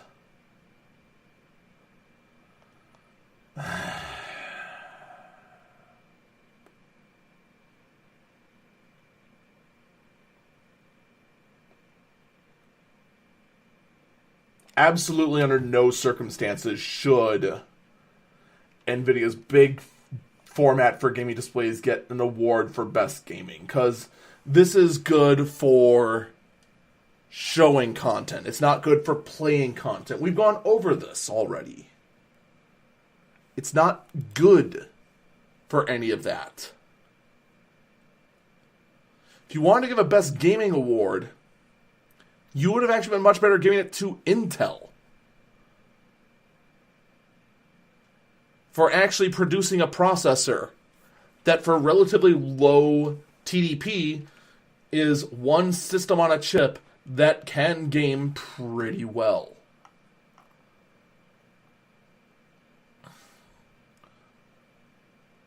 Alright, next up. Best CES.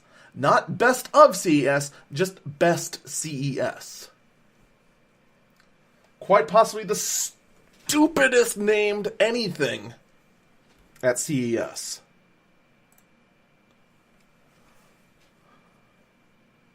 Alright, that goes to Project Linda.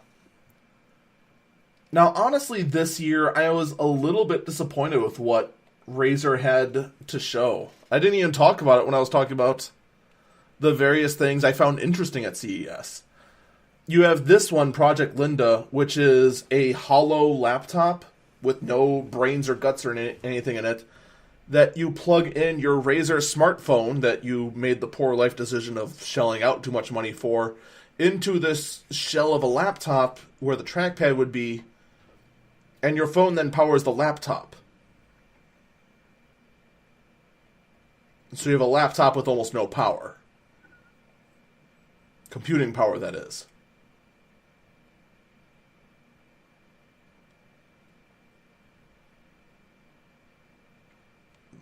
Okay. The thing is that we've already had phone docks in the past. This has existed for a while.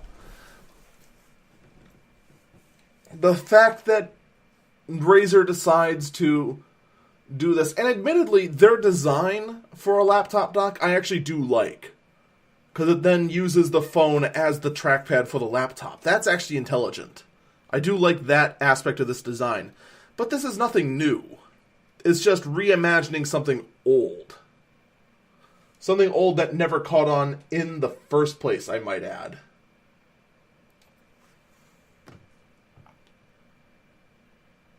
Best headphones. It goes to the Sennheiser HD280.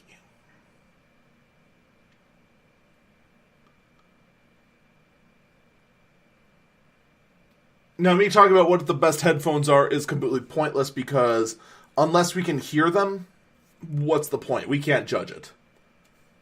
The only thing I can judge is the price tag, and the price tag at $2,400 guarantees I will never be able to buy these headphones. So we move on. Best robot. AIBO. Abo. It is a small robot dog, which I'm pretty sure I remember being sold at Toys R Us several years ago. But we have a new imagining of it at CES. I'm just going to move on. Best TV. Samsung's The Wall. In its quest to come up with a better TV than LG's OLEDs, Samsung took a major leap forward at CES by introducing The Wall. The Wall is a modular TV that uses micro LED technology. With many of the same perks as OLED, but fewer drawbacks, to create its incredibly bright, splashy picture, The Wall's modularity allows it to be customized to be any size. It is going to be expensive when it launches this spring? Undoubtedly, it is weird to see seams running through a TV when you're looking at it up close, sure. But The Wall stood out as something new when most TV makers like LG, Sony, TCL played it safe this year with modest improvements to their products years ago. Now, if The Wall is exactly what I think it is, I believe we've seen this last year.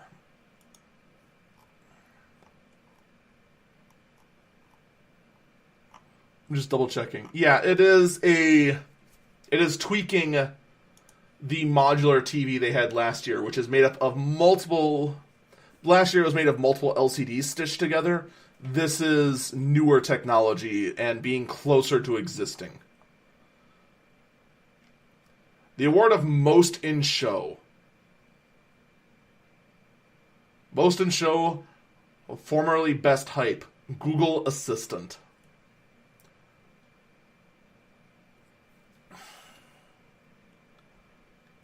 Oh, look. The Google Assistant is everywhere, just like Alexa was last year. Whatever. I'm not even going to bother. Best in Show. Synaptics Clear ID fingerprint sensor. Hold up here. Best in Show, Synaptics Clear ID fingerprint sensor. This isn't new.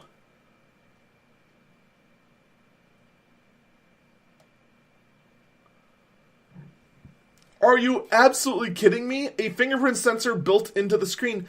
They had this since the middle of last year. They named Best in Show The Verge's most coveted award for CES to something that's not new. The whole point of CES is to showcase brand new technology. That is its sole purpose. And you give it to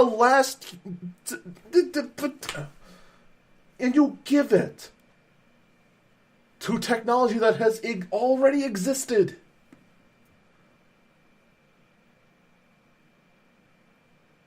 There's nothing new about it. It's not even reimagining something old. It's a fingerprint reader built into the display, which Synaptics had since June last.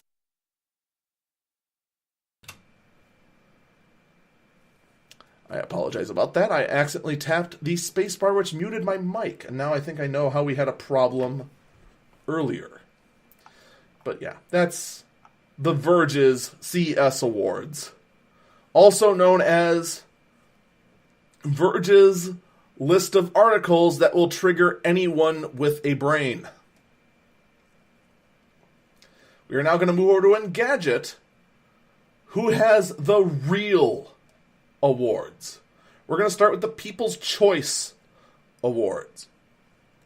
The People's Choice winner went to the Dell and Nikki Reed Circular Collection Jewelry. Oh my god. Oh. We're going to start with the real awards, and already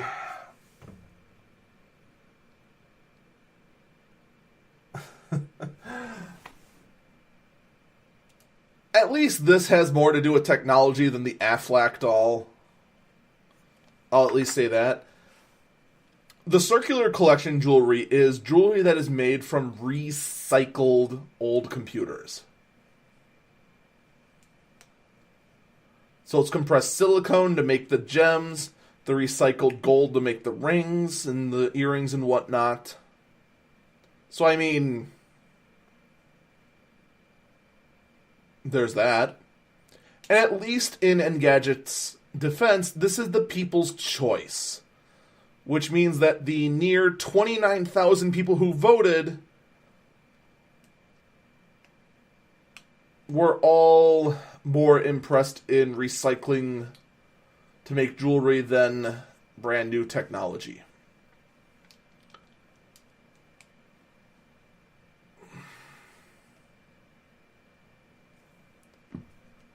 Okay, well, I guess.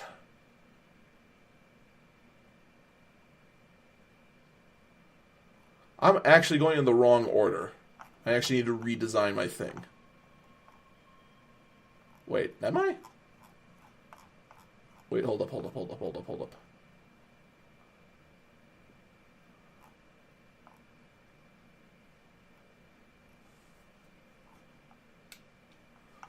Best of best. Best vision. Okay, yeah, no. I'm going in the wrong order. Alright, let's start from the actual correct order. Those who are watching the live version, who have the video, know what the final award is going to be to. So, first I'm going to start with Best Accessibility Tech. The Zonoma E-Skin Pajamas. Accessibility has become a major theme at CES, and it's one of the harder categories to judge because of all the potential life-changing technology on the floor. But the Zonoma's E-Skin Pajamas took the prize this year thanks to its innovative fabric sensor that can stand up to the abuse of the washing machine and don't need any sort of liquid or gel to keep conductivity to your skin.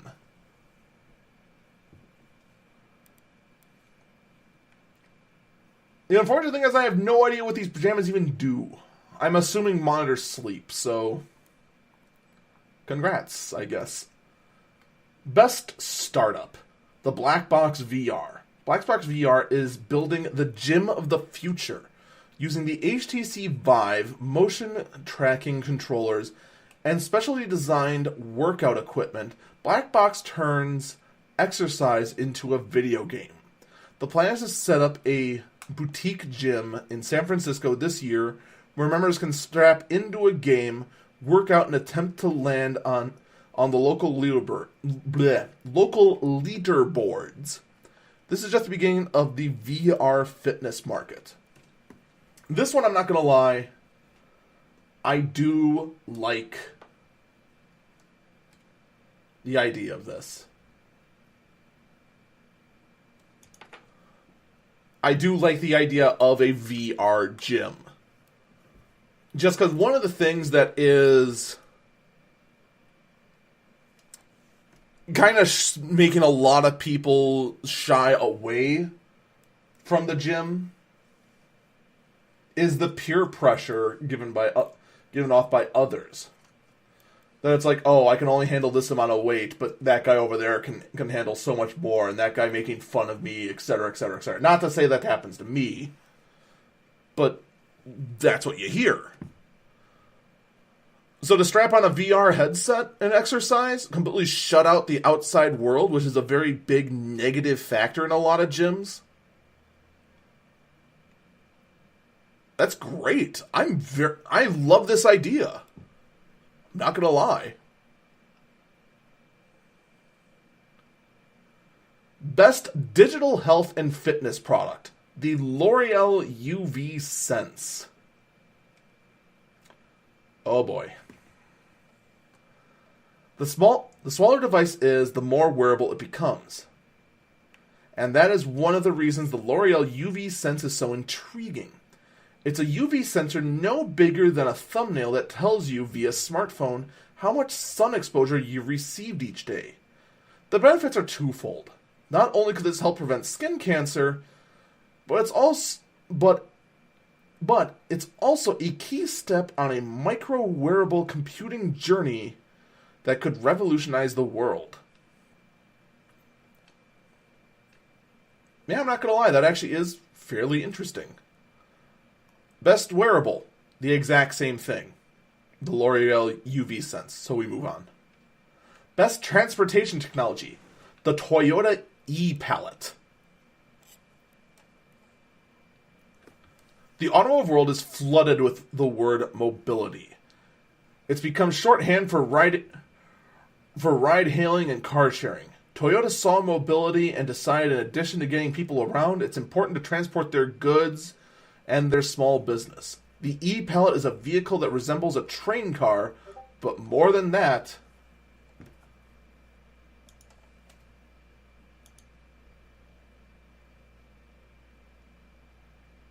I'm sorry, what the heck? I just got a thing here.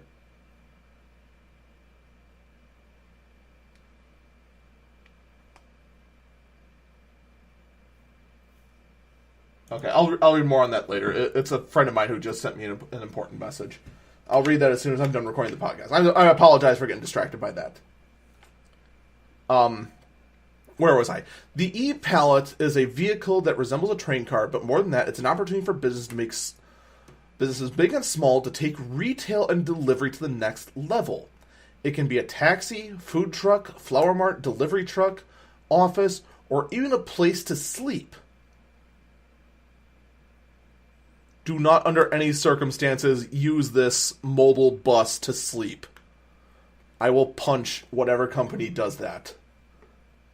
It continues. It's a blank slate on wheels, and in this quickly changing world, that might be exactly what we need.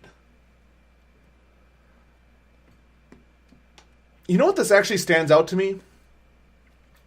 For those of you who are listening to the audio version and can't see this, it looks like a very futuristic bus. It's an 8-wheeler, 4 in the front, 4 on the back, 2 on each axle. So there are 4 axles. And the sides of this thing use some sort of display technology to change on the fly for what it is. It does seem very futuristic, like you could see in some sort of sci-fi movie. And of course, it doesn't say a whole lot about what driving technology is in it. But I'd actually be very curious as to how, oh god, this is probably going to play now accidentally. Whoops, forget that. It'd be very curious as to how something like this would drive. So we'll see down the road. Best home theater product. The Optima 4K Alexa projector.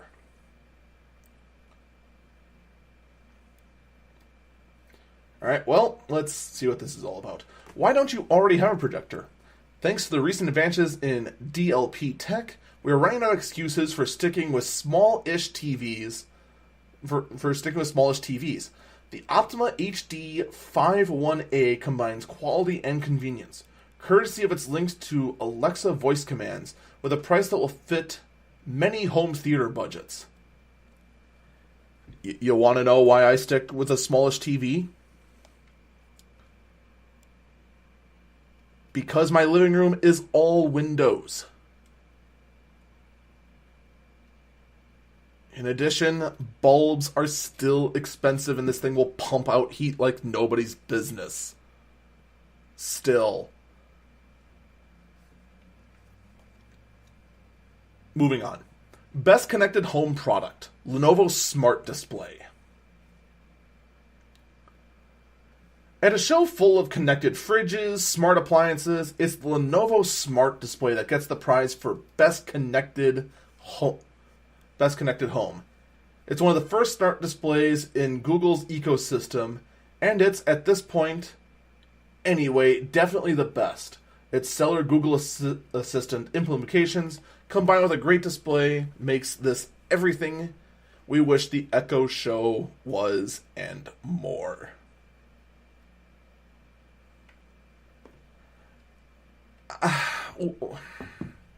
I don't know what else to tell you. It's neat, I guess. It's still something I don't really see a whole point for. It's basically just the next alarm clock, but with some tablet functionality in it. So we move on. Best innovation, disruptive tech. The Toyota e-Palette. Again. Alright, let's move on. Best phone or mobile device, the Lenovo Mix 630. A Windows 10 2-in-1 may seem like an odd choice, but it fits the bill because of what's inside. A Snapdragon chipset, just like the one in your phone. As a result, the Mix 630 is incredibly fast to wake up, and its battery can withstand as many as 20 hours of use on a single charge. Throw in an excellent keyboard and the ability to add a SIM card inside for on-the-go data, and you might have the perfect machine for road warriors. Except for one problem that this article doesn't want to mention, and that's the fact that with a Snapdragon 835 chipset on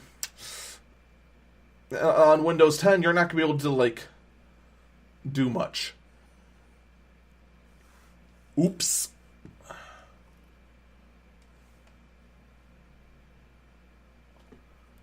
Best TV product. The LG C-Series OLED. I hate to break it to you, Engadget, but as much as I make fun of Verge, this is where The Verge got it right. Engadget, the company that actually does the CES awards, versus The Verge, a bunch of doofuses who make awards I make fun of. Yeah, I mean, the actual award goes to a generic OLED TV. Whereas The Verge gave it to a modular TV with a brand new technology in it. Yeah, I'm sorry, Engadget, you failed. You really did fail. Hard. Best gaming product, the HTC Vive Pro. Alright, we covered this earlier. And calling that the best gaming product, I think that's the correct choice. It really is. Because it is going to be a tool that's going to be mostly used by gamers for new VR games. And it's a much better choice than Nvidia saying that TVs should be the new format for gaming monitors. Hands down. Best unexpected product.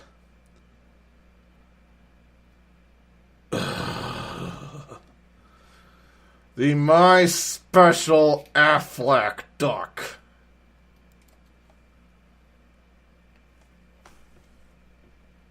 Really?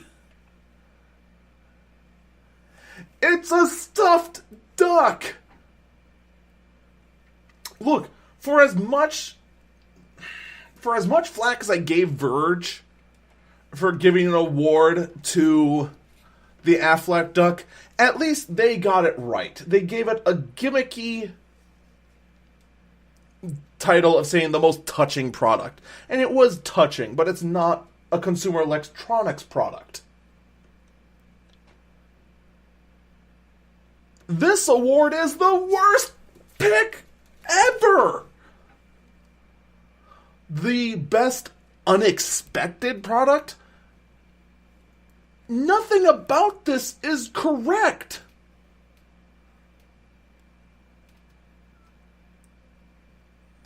A stuffed duck to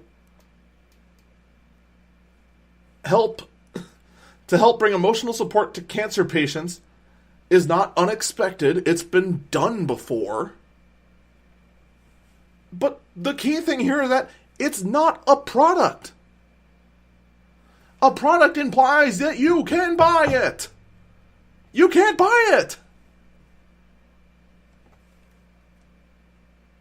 It is a gift from Aflac as a sign of charity.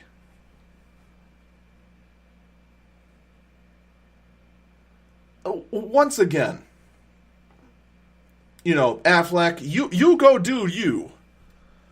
And you should absolutely not, because of my ranting, stop handing out adorable stuffed ducks to cancer patients.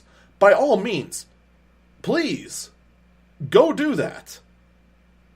Don't let me stop you. But to say this is a CES product, come on! Come on!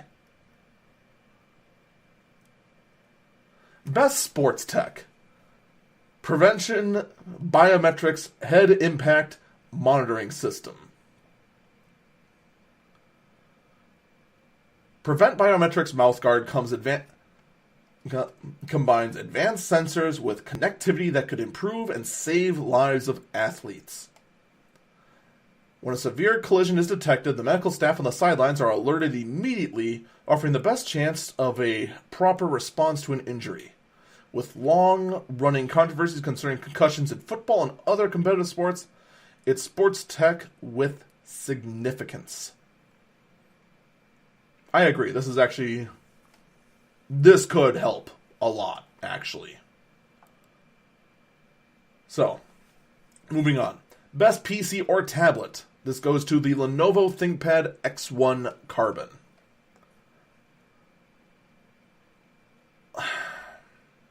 Honestly, I would have given this to the X1 tablet, but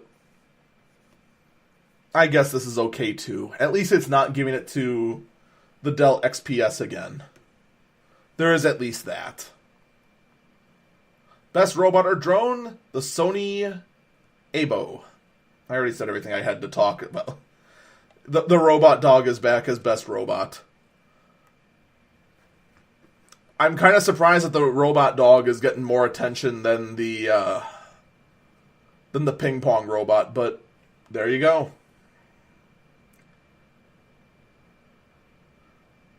Best vision of the future, the Wi-Fiber IntelliPlatform integrated streetlights. What? What is this? Just the name makes you go, what? Okay, we want our cities to be smart, but often the cost of accomplishing such a feat would be eye-watering even for the most flushed folks. Consequently, companies are looking for ways to bolt on smart equipment to existing infrastructure. Wi-Fiber has built a lamppost head that contains security cameras, Internet of Things, and municipal Wi-Fi equipment within its slender body. It even gives basic street lighting an upgrade, offering the ability to change color or flash to direct emergency vehicles straight to where the crisis is.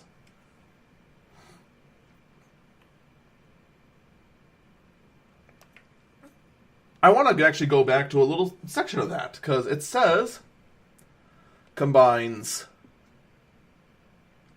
security cameras, Internet of Things, and municipal Wi-Fi equipment. It combines Internet of Things? What? What do you mean combines Internet of Things? This makes no sense. But actually, just that alone does imply that this could be hacked.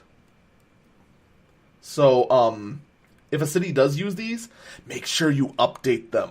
Because the last thing we need is all of the streetlights being used for a botnet attack. Also, one other thing. It offers the ability to change color. Somebody call Regret and let them know the RGB disease has spread to street lights. Beware.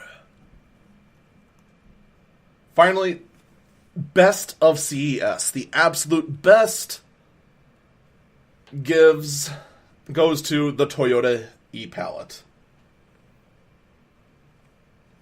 Alright, well, there's nothing more to say there. My final thoughts on CES this year. We are really, really, really, really focused on that Toyota e-Palette, huh? Like, really focused. Almost to an unhealthy degree. As cool as I think it is, it's just, yeah. Is that really the best we can do? Oh, well. That's it for me. That's it for Eagle Eyes on Tech. The CES 2018 edition, which ran really long. Thank you all for watching and listening. We'll see you next time. Take care. Bye-bye.